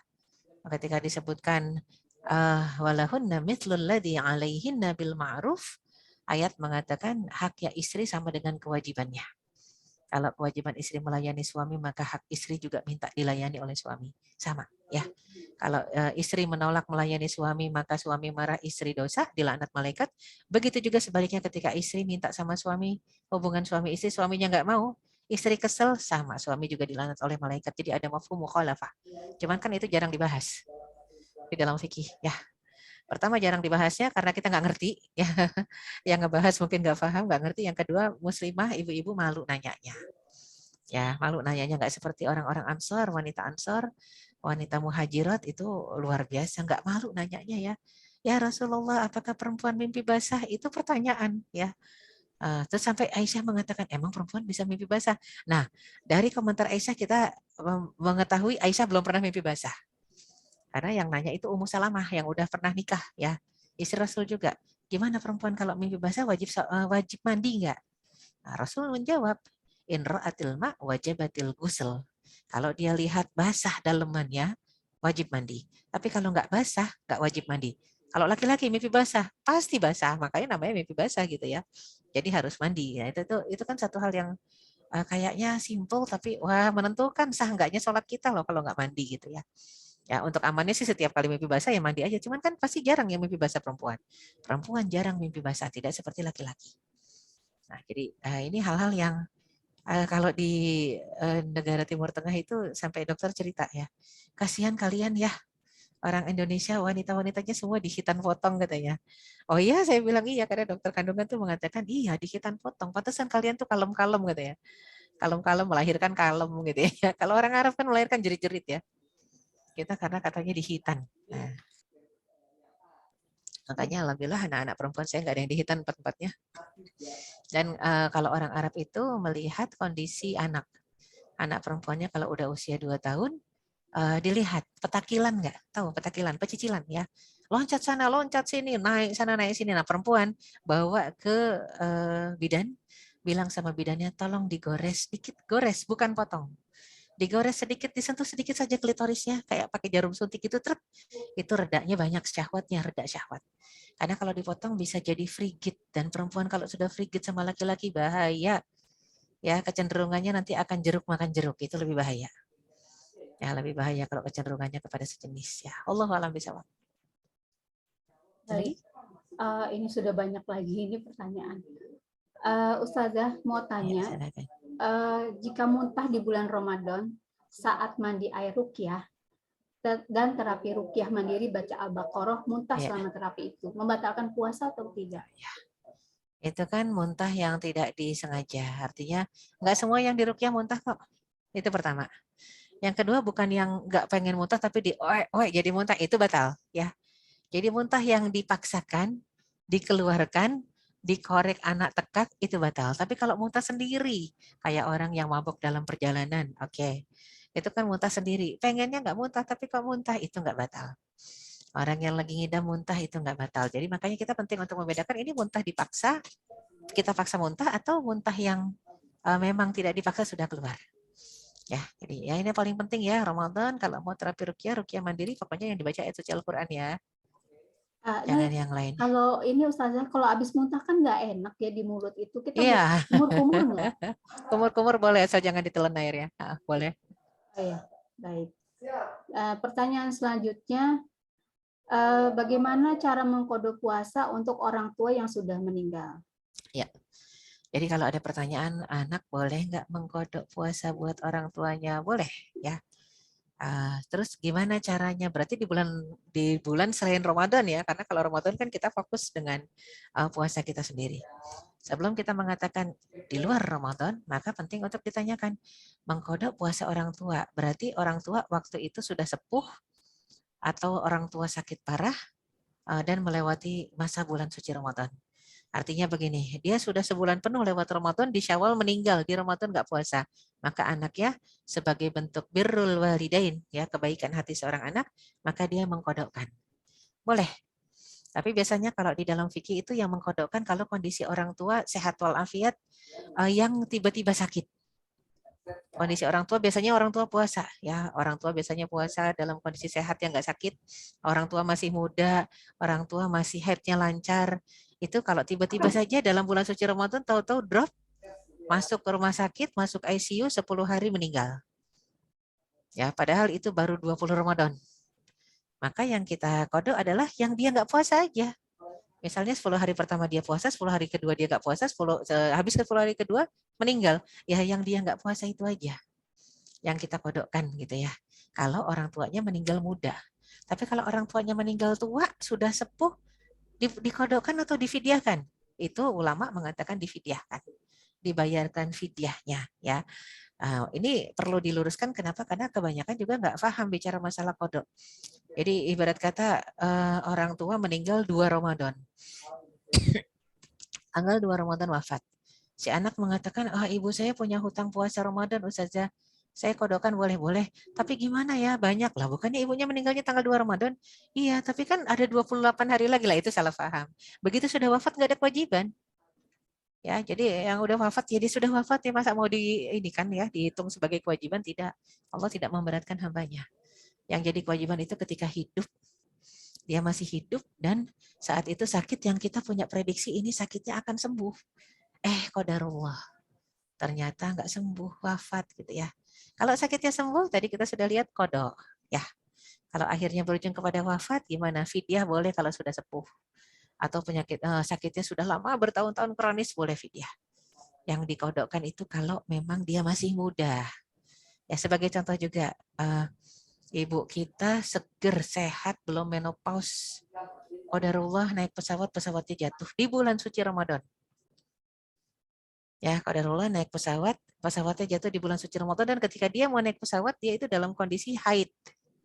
Haidnya sudah 5 hari ketika naik pesawat itu, dan dia biasanya misalnya haidnya 10 hari. Begitu naik pesawat itu dia haid 5 hari. Akhirnya wafat, pesawatnya jatuh. Dia punya hutang puasa 5 hari. Itu dikodokkan boleh. Dan memang harus dikodokkan karena hutangnya adalah hutang haid, bukan hutang karena sakit ya. Kalau sakit kan boleh difidyahkan. Allahu a'lam bishawab ya. Cara mengkodok kayak biasa ya, puasa biasa, niat puasa wajib, mengkodok untuk orang tua, pakai bahasa Indonesia aja niatnya. Nanti ya sesudah lewat Ramadan, nggak boleh di Ramadan kan, itu kewajiban kita. Allahu a'lam bishawab. Baik. Ini teman-teman, semoga kita cukup waktunya ya untuk banyak nih Ustazah ini. Ini ada lagi pertanyaan. Teman saya belum mau menambah anak karena melihat suaminya kurang bertanggung jawab saat hamil anak pertama. Suaminya kurang tidak perhatian. Apa hukumnya bagi sang istri yang menolak nambah anak dulu sampai suami berubah? Ya. Ini penting untuk diperjelas, suami tidak perhatian. Perhatian yang dimaksud seperti apa? Kalau ternyata suami nggak perhatian, nggak ngirim bunga tiap hari, ya, tapi dikasih makan, dikasih pakaian, ada tempat tinggal, cuman nggak suka ada kata-kata manis, suaminya nggak romantis, nggak dapat kiriman bunga tiap hari, itu dibilang nggak perhatian, nggak gitu ya maksudnya ya. Maksudnya nggak perhatian itu tidak ada nafkah. Nggak ada nafkah batin, atau nggak ada nafkah lahir, atau nggak ada nafkah lahir batin, itu nggak perhatian. Boleh istri mengatakan, saya tidak akan mau punya anak sampai engkau berubah.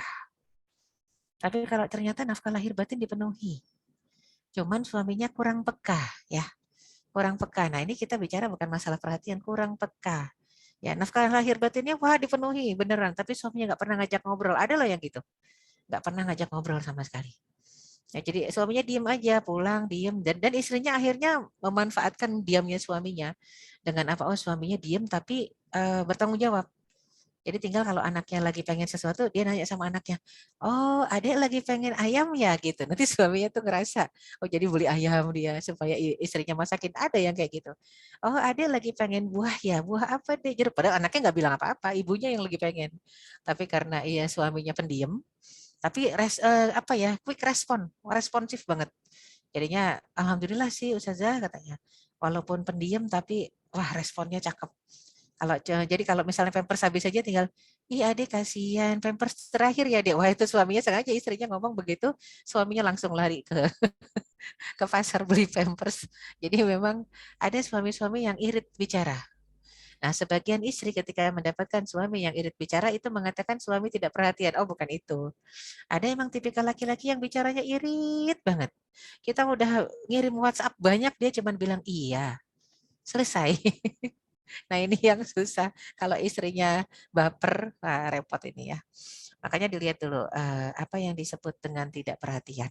Ya, apakah yang sudah masuk standar keluar dari yang kebutuhan primer istri?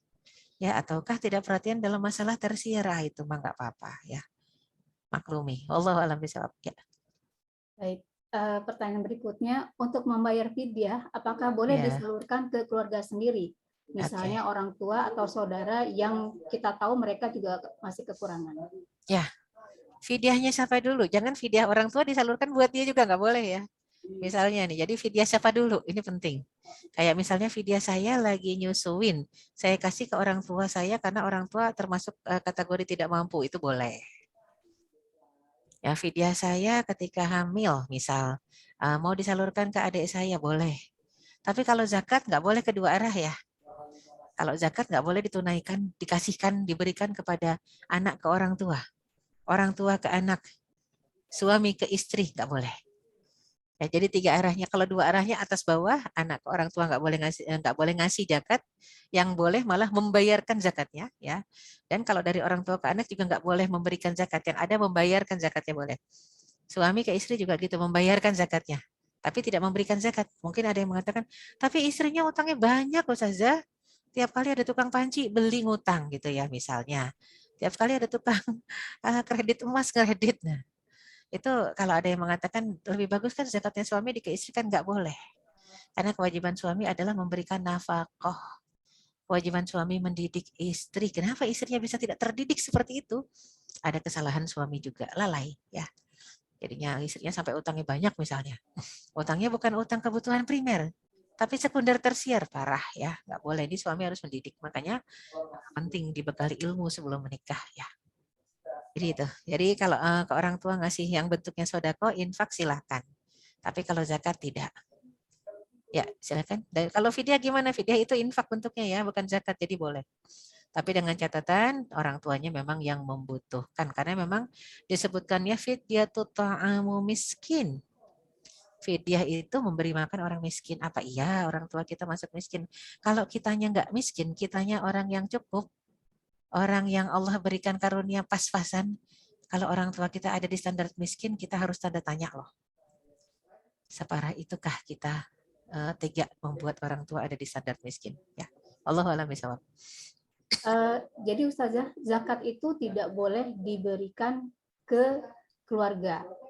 Bukan, eksplisit ya. Nggak boleh dari anak ke orang tua ke anak, suami ke istri, nggak boleh. Tapi kalau istri ke suami boleh, istrinya kaya raya, suaminya miskin boleh. Mas nih mas, zakatku. Kalau suaminya punya harga diri nggak bakal nerima, pasti nolak. Mas tak zakatin ya, nggak bakal mau. Tapi ternyata di akhir zaman ini banyak suami-suami nggak punya harga diri, bahkan minta. Ya misalnya, dek kamu kan kaya gitu ya, ayolah kasih zakatnya ke mas saja. Banyak yang gitu, ya Allah. Nggak tahu mungkin akhir zaman ya manusia sudah kehilangan muruah, kehormatan diri, jadi malah sengaja minta dijakatin sama istrinya, itu boleh. Abang, adik, abang ke paman, bibi, paman boleh, itu bebas. Pokoknya yang nggak boleh 3 tadi ya. Anak ke orang tua ke anak, suami ke istri. Karena ada kewajiban nafkah. Orang tua wajib menafkahi anak, anak wajib menafkahi orang tua, suami wajib menafkahi istri. Kan kalau istri nggak wajib nafkahin suami, makanya boleh menyerahkan zakatnya. Allahu a'lam bishawab. Ya. Ustazah, 2 hari bersih di antara waktu haid, termasuk haid atau masa bersuci. Misalnya, 1 hari pertama sampai hari ketiga darah banyak, hari 4 sampai ke-5 bersih, hari ke-6 flek. Hari kebiasaannya? Ya, hari kebiasaannya berapa? Saya penting harus tanya hari kebiasaan. Karena hitungan itu bersih atau tidak, istihadah atau haid itu tergantung hari kebiasaan. Saya ambil patokan untuk yang nanya, anggaplah 7 hari. Ya, anggaplah 7 hari. Hari ke-1 sampai ke-3 darah keluar banyak. Itu sudah sepakat darah haid. 4-5 bersih. Ingat, definisi bersih bukan flek. Definisi bersih dicek pakai kapas. Tolaat kursul baito. Kapas keluar putih, maka seharusnya dia mandi dan sholat. Ingat, hari kebiasaan 7 hari ya. Nah, kan ini buat bertanya. Kalau saya 10 hari.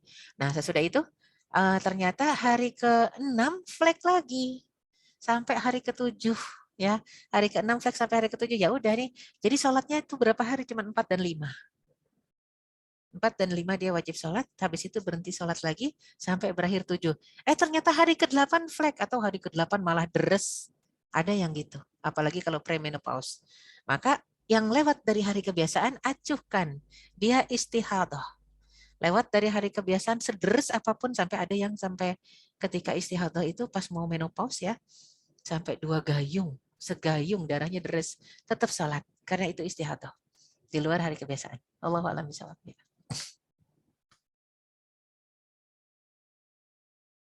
Pertanyaan dari Mbak Citra ini tadi sudah saya tanyakan di depan ya, tentang melahirkan dengan sesar. Bagaimana hukum nifasnya? Baik. Ya, tapi memang penting ya. Sama ya Mbak ya, tadi pertanyaan sudah dijawab oleh Ustazah. Ya, jadi gini nih, nifas, kita bicara nifas. Apakah nifas itu harus 40 hari? Enggak, dia cuma batasan atau patokan maksimal. Bahkan Imam Syafi'i mengatakan patokan maksimalnya 60. Adakah orang yang nifasnya cuma sesaat? Ya, padahal enggak disesar loh. Fatimah, putri Rasulullah SAW ya. Jadi kita bicara tentang putri Rasulullah SAW, Fatimah, itu kenapa disebut Fatimatu Zahra? Ketika disebut Fatimatu Zahra, kenapa disebut Zahra bunga? Karena ternyata nifasnya cuma 1 jam, 1 saat, sesaat, 1 waktu sholat. Nifasnya hanya 1 waktu sholat. Zuhur dia, bukan zuhur, maghrib. Maghrib beliau melahirkan, Isya sudah berhenti. Berhenti beneran. Ya dia sholat, dia nggak nunggu-nunggu sampai 40 hari ya. Langsung mandi dan sholat. Makanya kenapa disebut Fatimah Zahra. Fatimah yang seperti bunga mekar. Kenapa? Fresh terus. Nifasnya cuma sesaat, 1 waktu sholat. Ya, Allah alam bisawab. Ya. Dan Intinya kalau masih keluar darah, walaupun sedikit ya, itu darah nifas ya. jadi memang harus dicek dengan kapas Ustazah Iya, ya, sampai iya. benar-benar kapasnya itu bersih putih. Gitu. Iya. Pertanyaan berikutnya, dan gimana hukumnya jika seorang istri mempunyai kewajiban untuk membayar fidyah, tapi suami belum sanggup untuk membayarnya dan menyarankan untuk mengqadha saja? Ya. Bayar fidyah, ya. Jadinya kalau kita bicara masalah kesanggupan ya, sebenarnya fidyah itu simple, tapi memang mungkin tidak semua orang mau diberikan fidyah dalam bentuk makanan. Karena aslinya fidyah itu bukan uang, uang itu konversi dari makanan. Ya, fidyah atau ta'amu miskin. Makanya mungkin ada yang bertanya, kok pekerja keras kuli bangunan gitu suruh fidyah sih Ustazah, apa enggak berat? Oh enggak, kuli-kuli bangunan itu misalnya saudara-saudara kita yang memang pekerjaannya seperti tukang beca, tukang sampah, kuli bangunan, kuli angkat barang di pelabuhan, itu kan rata-rata kalau sarapan cuman 3 potong, misalnya ya 3 potong gorengan plus 3 potong gorengan plus apa? Plus kopi 2 gelas, itulah fidyahnya. Jadi kalau kita ingin memberikan fidyah kepada orang yang lebih fakir dari kita, lebih miskin dari kita, bisa kita cari, udah standar kita makan aja. Di rumah kita lagi makan nih, tiba-tiba, oh ya ingat punya 3 hari nggak puasa karena hamil misalnya, dan kita pilih pendapat Imam Maliki fidyah. Ya kalau gitu saya pengen ngasih 3 ini deh, 3 orang fakir miskin, dan makanan yang ada di rumah saat itu. Kita lagi makan apa hari itu? Sayur bayam, goreng tempe, sama ikan selar. Udah, taruh itu kasihkan di tempat, kasihkan orang fakir miskin. Semoga dia mau menerima, karena zaman sekarang orang fakir miskinnya itu nyarinya duit. Dikasih makan kadang-kadang marah. Itu terjadi ya, tukang-tukang sapu di daerah Tangsel itu pernah kita kasih makanan, padahal kotakannya, nasi kotaknya bagus gitu ya. Mereka masih nanya, emang gak ada uang Bu? Kalau bisa kalau ngasih jangan makanan, ya Allah. Kalau bisa kalau ngasih jangan makanan, uang aja. Makanya kenapa konversi dari harga fidyah itu ke uang itu sifatnya diperbolehkan oleh ulama, tapi ingat besarannya nggak sama ya. Karena masing-masing orang sarapannya itu beda-beda. Kenapa disebut iftar? Iftar itu sarapan. Kayak kita buka puasa ini nanti sarapan hitungannya. Ya, sesudah nggak makan, kemudian makan itu namanya iftar. Iftar seseorang beda-beda. Tadi kalau pakai gorengan dan kopi murah, nggak mahal ya. Jadi yang namanya fidyah bisa 10.000 satu orang, bisa 20.000, bisa 30.000, tergantung kita makannya gimana polanya. Allahu a'lam bishawab. Ya. Jadi kalau misalnya diganti kodok aja boleh nggak? Boleh diganti kodok kalau nggak sanggup bayar fidyah. Izin bertanya lagi, seumpamanya haid berlangsung selama 5 hari, di pertengahannya, ini juga tadi sudah sama ya. Sama, skip ya, terus lanjut. Baik. Berikutnya, saya pernah dengar jika saat zuhur sudah tidak keluar darah haid, apakah tunggu 3 waktu sholat baru kita mandi dan sholat? 3 waktu sholat kepanjangan. Jumhur ulama mengatakan 1 waktu sholat. Anggap nih zuhur nanti nggak keluar darah haid. Ya, kita lagi haid nih. Zuhur udah cek, waduh nggak keluar. Jadi jumhur itu artinya rata-rata. Ya, rata-rata ulama mayoritas mengatakan tunggu 1 waktu sholat. Begitu asar, bersih juga. Mandilah dan qodoklah sholat zuhur, kemudian sholat asar. Jadi disuruh kodok sholat zuhur dan asar itu rata-rata gitu. Jarang yang berpendapat 3, apalagi ada yang berpendapat 1 hari. Gimana caranya mengkodok 5 waktu sholat? Repot juga ya. 1 harian ya. Jadi ditunggu 1 hari, kenapa? Untuk memastikan beneran bersih apa enggak ya. Artinya kalau emang ternyata keluar lagi ya memang statusnya masih haid kan, belum selesai harinya. Tapi kalau tidak ternyata ya harus dikodok ya, dikodok 5 waktu sholat. Makanya kalau ada yang udahlah saya ambil yang simpel aja yang 1 hari, kenapa? Mengkodoknya nggak susah ya, maka ambillah yang 1 hari. Ini tergantung kita, yang namanya perbedaan pendapat ulama. Kita mau ambil yang mana saja yang kita rasa mudah. Silahkan ya. Allahu a'lam bishawab. Baik. Ustazah, apakah ada tips untuk Bu Sui dan Bu Mil yang berpuasa agar tetap dapat membuat janin dan bayinya sejahtera tidak kekurangan gizi atau ASI menjadi seret saat puasa. Iya. Saya nggak ngerti kalau di sini ya, karena rata-rata saya dari 7 kali hamil itu 1 kali keguguran, yang hidup 6, 5 kali saya jalani di Timur Tengah. 1 kali dijalani di sini di Indonesia. Di Indonesia juga sebenarnya nggak dalam kondisi hamil lama. Jadinya umur kandungan 8 bulan saya pulang. Melahirkanlah di sini, nggak sempat merasakan Ramadan di sini. Jadi Ramadan itu sempat dirasakan dalam kondisi hamil dan menyusui semuanya di Timur Tengah ya. Itu Masya Allah mereka punya ramuan ya, kalau habis melahirkan juga misalnya lagi udah nyusuin 3 bulan masuk Ramadan ya berarti nggak nifas kan, nggak nifas nggak haid, wah itu biasanya puasa. Mereka punya ramuan tradisional, saya nggak ngerti di sini namanya apa ya, kita biasanya nyebutnya di sana hilbah. Allahumma sholli ala Muhammad, biji apa ya kalau di sini suka ada di tukang bumbu dapur, kecil-kecil hijau, kelabet, tahu kelabet nggak? Nah, saya baru tahu kelabet. Fenugreek kalau bahasa Fenugreek, iya fenugreek lah. Saya tahunya hilbah bahasa Arab ya, maaf. Jadi itu kelabet, itu fenugreek. Itu direbus sama mereka sampai lembut. Sudah lembut direbus, itu masukkan custard ya, tepung custard. Custard tulisannya, yang warnanya kuning ya. Custard itu warnanya kuning, warnanya putih tapi begitu dimasukin ke air jadi kuning gitu ya. Custard, ditambahkan susu cair. Itu dimasak bareng. Kalau kami memang udah biasa nggak kena gula dari dulu ya, jadi makanya madu, masukkan madu ya. Jadi masukkan madu. Udah, itu kan jadinya kayak apa ya? Ibaratnya kayak jelly, tapi bukan jelly lah, kalau custard itu kan kentalnya kental enak lah ya, kayak sus, kayak isinya kue sus gitu, tapi nggak terlalu kental, kayak flah ya, kayak flah. Itu diminum, Masya Allah. Jadi dimakan juga butiran-butiran fenugreeknya, itu Masya Allah ya, membanyakkan ASI luar biasa. Kalau saya biasanya pakai itu booster ASI ya, jadi dalam kondisi puasa juga nggak kekurangan, alhamdulillah.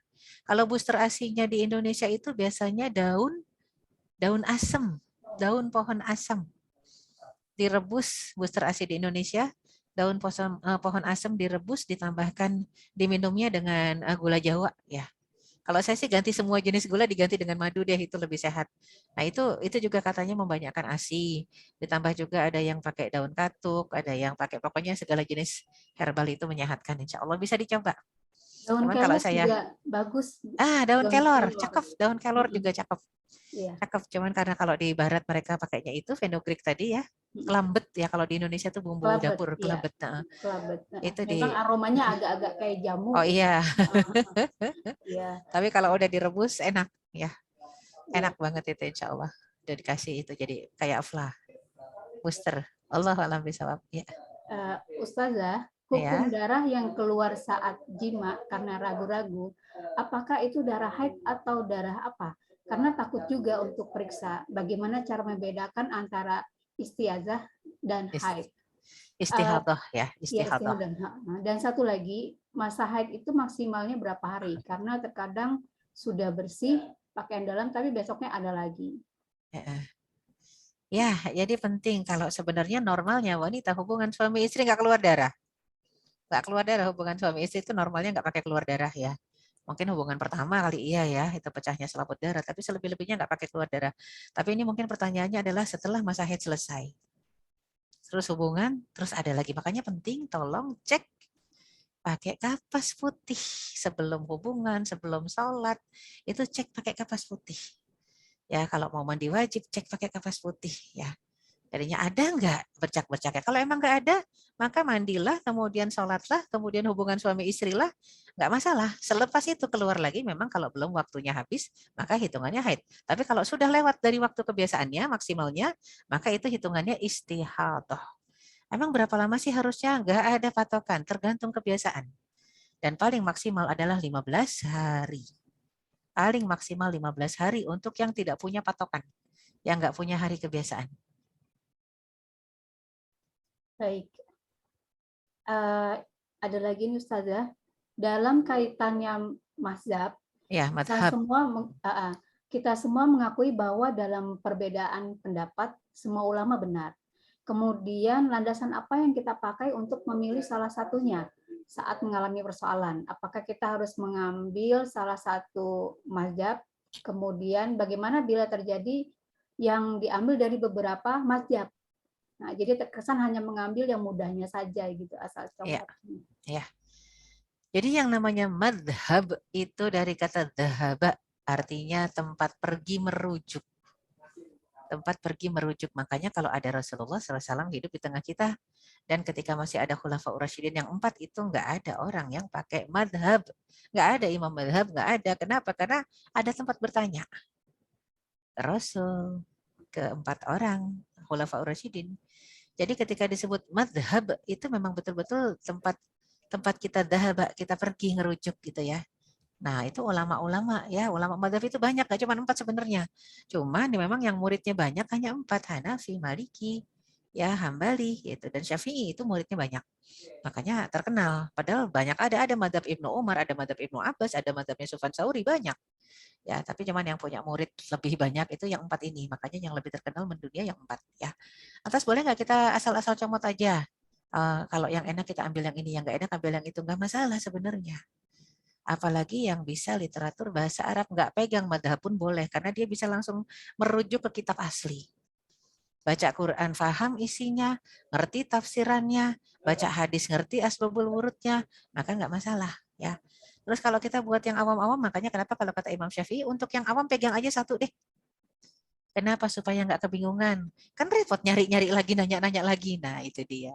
Makanya kenapa baca buku harus ada gurunya, baca tafsir harus ada yang bimbing, baca hadis juga harus ada yang bimbing, karena supaya nggak salah untuk yang tidak bisa bahasa Arab ya. Jadi di situ sebenarnya, jadi nggak ada yang salah juga. Kalau misalnya contohnya gini aja deh, madhab Syafi'i. Madhab Syafi'i itu kalau bersentuhan dengan yang bukan mahram, suami kan bukan mahram juga, makanya batal. Suami pun batal ya kalau madhabnya Syafi'i.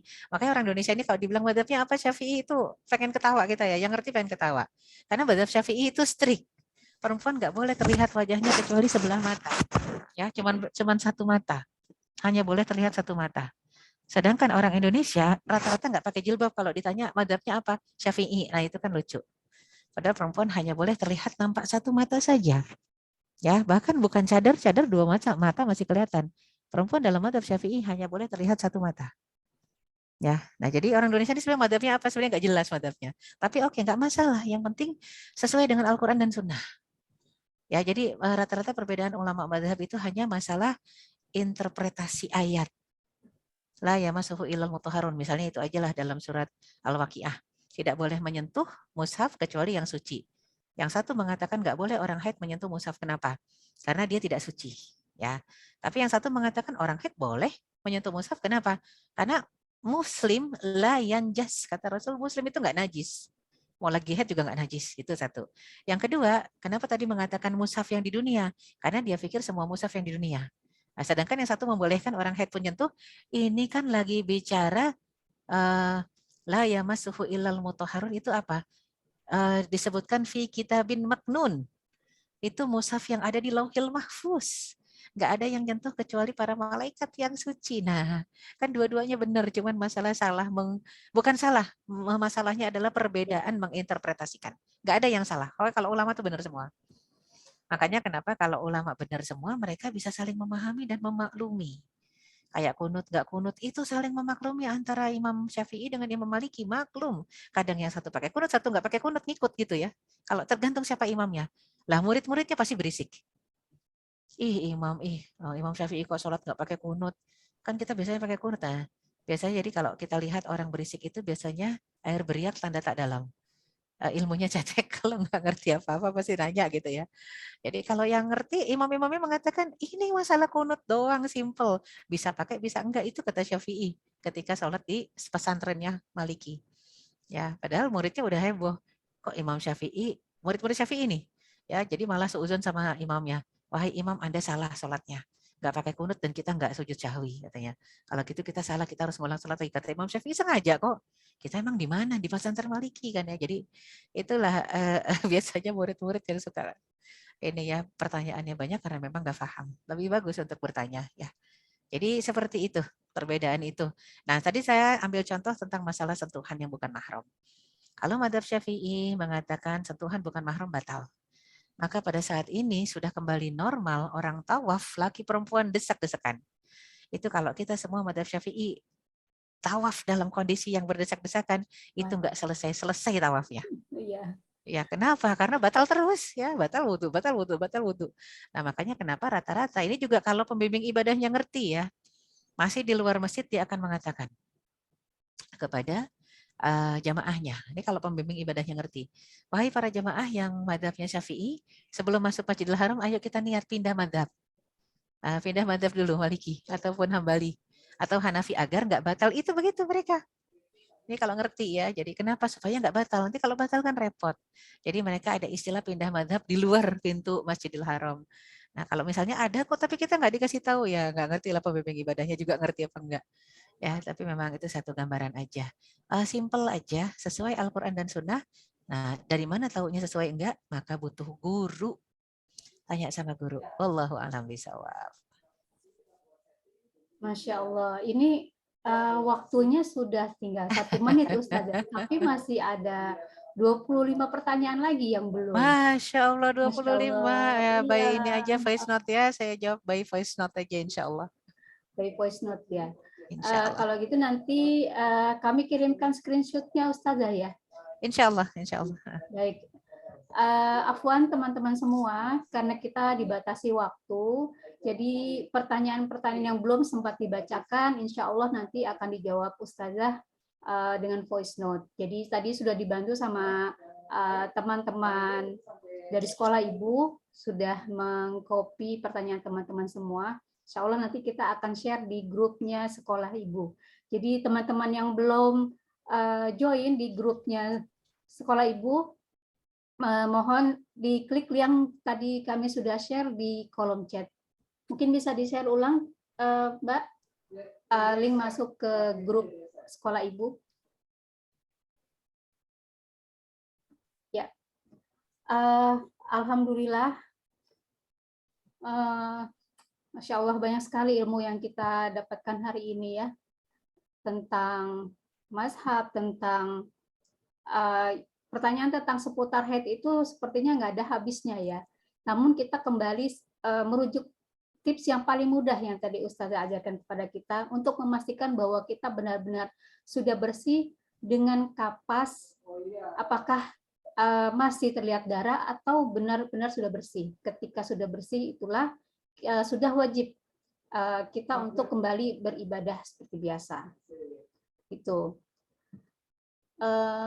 Syukron, jazakillah khair, Ubi. Senang sekali saya sekian lama nggak bertemu ya, bisa ketemu lagi di sini. Oh ya, minggu depan kita akan ada lanjutan lagi ya teman-teman ya, untuk kajian fikih muslimah ini. Jadi tetap stay tune informasi dari kami, dan minggu depan itu materi yang terakhir ya Ustazah ya? Minggu depan tanggal berapa ya? Terakhir hari ini, Mbak. Hari ini terakhir. Hari ini. Soalnya Hari kita ini terakhir. Bulan depannya di setelah Lebaran. Insya Allah. Kayaknya masih banyak yang belum dibahas ya. Padahal tadi saya tertarik dengan materi yang hitam itu loh. Iya, kayaknya harus ketemu lagi ya. Semoga nanti kita bisa dimudahkan lagi, bisa waktunya Umi juga bersedia nanti dan kembali ke sekolah ibu. Insya Allah. Baik. Bagaimana Mbak Dwi, kita langsung tutup saja? Bu Is, maaf, yang itu Bu, yang door prize. Oh iya. Masya Allah pertanyaannya banyak sekali. Bisa minta tolong Umi mungkin bisa dipilih pertanyaan yang menurut Umi paling bagaimana gitu untuk bisa mendapatkan. Kami ada 3 door prize nih dari sponsor. Yang pertama itu rok celana, yang kedua sajadah travel, dan ketiga itu British Propolis. Nah, minta tolong Umi pilihkan 3 nama. Masya Allah. Ya. Gitu ya. Mbak Citra Oktaria itu yang tentang masa haid untuk bicara hubungan suami istri ya. Mbak Citra. Gitu. Terus Maisaro Abdullah. Ibu Maisaroh. Oh ya, ini Maisarah Abdullah sedikit ya. Tadi yang saya pahami orang tua sudah wafat. Tapi kalau orang tuanya masih hidup nggak boleh dikodok ya. Apakah ada kodok sholat wajib bagi orang tua yang sakit menahun tidak hafal gerakan sholat? Bagi anaknya, apakah mengkodokkan sholat wajibnya atau bagaimana? Kalau masih hidup tidak ada istilah dikodokkan ya orang tua ya. Dia harus berupaya sholat sendiri. Tapi kalau sudah lupa gerakan sholat, mungkin sudah pikun tidak ada kewajiban sholat. Ya, kalau udah pikun nggak ada kewajiban sholat. Maaf ya, tadi saya kurang ini melihat jelas. Kecuali udah wafat boleh dikodokkan. Ya, kalau sudah wafat dan itu juga dalam kondisi orang tua terkapar, bukan pikun. Kalau pikun nggak ada kewajiban. Ya, dan juga istilah kodok sholat itu buat orang yang memang dia terbiasa sholat, kemudian sakit, terkapar masuk ICU, boleh dikodokkan dan boleh enggak. Karena kalau bicara sholat itu tanggung jawab pribadi, kecuali kodok puasa ya. Allahu a'lam. Baru 2 ya, Maisarah Abdullah dapat. Kemudian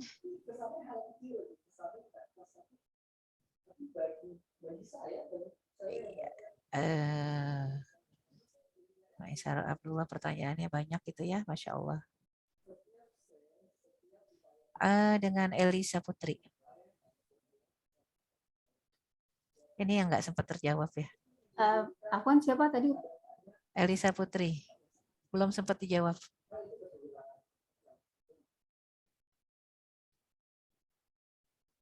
Elisa Putri. Iya. Baik. Ini trimester 1 ya, 6 minggu. Kalau menurut medis berpuasa yang aman itu saat trimester 2 ya. Sebenarnya tergantung kesehatan kita ya, ibu dan janin. Ya, jadi beda-beda kondisi fisik kita. Allahu a'lam bishawab. Teman-teman yang tadi disebutkan namanya bisa meninggalkan nomor handphone, nomor WhatsApp untuk nanti dihubungi panitia untuk bagaimana cara pengambilan hadiahnya. Baik, ada lagi Mbak Dwi yang ingin disampaikan?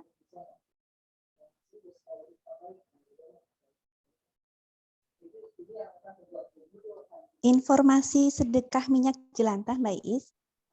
Oh ya, baik. Saya ulang kembali bahwa sekolah ibu menerima sedekah minyak jelantah yang bisa nanti teman-teman drop di drop point terdekat, yaitu salah satunya ada di Nuansa Asri di Riverside ya, Rivera Hill, Kampung Bulak, Green Garden 2, dan beberapa tempat lainnya di seputar Cinangka Sawangan. Dan untuk infak uang, teman-teman bisa transfer ke rekening Bank Muamalat dengan nomor 101002610 atas nama Nurunisa. Nanti bisa tolong di-share di kolom chat ya, teman-teman semua. Untuk doa penutup, boleh minta tolong Umi yang pimpin doa hari ini. Ya, baik, kita akhiri pertemuan kita dengan sama-sama beristighfar. Astaghfirullahalazim. Astaghfirullahalazim. Astaghfirullahalazim. Alladzi la ilaha illa huwal hayyul qayyum wa atubu ilaik. Allahumma lakal hamdu hatta tarda, wa lakal hamdu idza radit, wa lakal hamdu ba'da ridha, wa lakal hamdu awalan wa akhira, wa lakal hamdu batinan wa zahira. Allahumma shalli wa sallim wa barik ala sayyidina Muhammad wa ala alihi wa sahbihi ajma'in wa man tabi'ahum bi ihsanin ila yaumiddin. Allahumma taqabbal minna innaka antas samiul alim wa tub alaina innaka antat tawwabur rahim. Rabbana zalamna anfusana wa illam taghfir lana wa tarhamna lanakunanna minal khasirin. Rabbana la tuzigh qulubana ba'da idh hadaitana wa hab lana min ladunka rahmah innaka antal wahhab. Allahumma arinal haqqa haqqa warzuqna ittiba'ah wa arinal batila batilan warzuqna ijtinabah. Allahumma taqabbal minna salatana wa siyamana wa qiyamana wa ruku'ana wa sujudana wa tilawatana wa tadarru'ana ya arhamar rahimin. Allahumma rzuqna lailatal qadri fi Ramadan. Allahumma rzuqna lailatal qadri fi Ramadan. Allahumma rzuqna lailatal qadri fi Ramadan. Allahumma ja'alna minal utaqa fi hadha Ramadan. Rabbana hab lana min azwajina wa dhurriyyatina qurrata a'yun waj'alna lil muttaqina imama. Allahumma inna nas'aluka husnal khatimah ونعوذ بك من سوء الخاتمة ربنا آتنا في الدنيا حسنة وفي الآخرة حسنة وقنا عذاب النار سبحان ربك رب العزة عما يصفون وسلام على المرسلين والحمد لله رب العالمين. أقول قولي هذا وأستغفر الله ولكم. Wabillahi taufiq wal hidayah. Wassalamualaikum warahmatullahi wabarakatuh. Mohon maaf lahir batin Ibu-ibu ya. Waalaikumsalam Mohon warahmatullahi Mohon pamit. maaf lahir batin. Khairan Ustazah. Sama-sama. Jazakumullah khairan. Teman-teman, kita masih ada sesi foto ya. Jadi Wait. mohon diaktifkan kameranya. Ibu MC, Bu. Ya. Ini mohon maaf yang tadi dapat door prize belum ada nomor handphonenya, Bu. Satu pun belum ada di kolom chat. Nanti biar panitia gampang menghubunginya. Ya, minta tolong Ibu Citra, Ibu Maisaroh, dan Ibu Elisa Putri meninggalkan nomor handphonenya ya untuk bisa dihubungi oleh panitia. Ini saya lagi di jalan. Saya temannya Bu Dwi. Nanti Bu Dwi tahu deh. Oh ya baik. Mohon maaf lagi nyetir soalnya Ya ya. nggak bisa nulis. Mohon diaktifkan kameranya teman-teman semua ya supaya kita bisa segera berfoto. Ibu Retno, Ibu Destri, Mbak Citra Oktaria, Ibu Masyarah Abdullah, Ibu Julaiha, Ibu Dewi, ya, Ibu Julaiha dan Ibu Sita-Sita, ya, Bu Destri. Kita mulai foto untuk halaman pertama ya.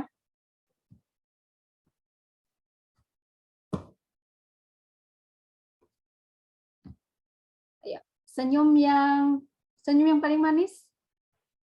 Bismillah. Baik.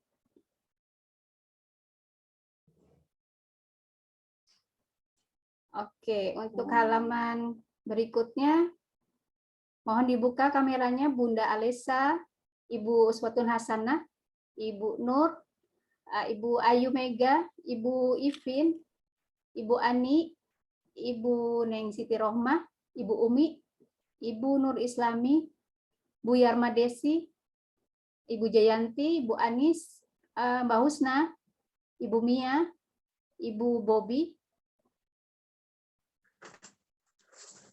Ayo, supaya kita bisa bersiap-siap ya, Ustazah tidak kelamaan menunggu.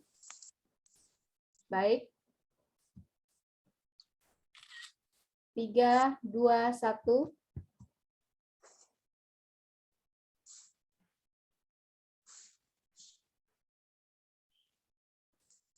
Ya, alhamdulillah. Syukron, jazakumullah khair kepada Umi Erika. Insya Allah ilmunya luar biasa hari ini. Teman-teman semua yang telah hadir, terima kasih telah menyempatkan waktunya. Semoga ilmunya tidak hanya kita dengar dan kita simpan, tapi juga kita bisa amalkan dan kita bagikan lagi ke teman-teman yang tidak bisa hadir hari ini. Baik, Mbak Dwi. Kita langsung tutup aja atau kita persilakan teman-teman untuk meninggalkan room chat? Mbak. Foto majlis langsung ditutup. Ya, mari kita sama-sama menutup majlis ini dengan membaca doa kafaratul majlis. Mohon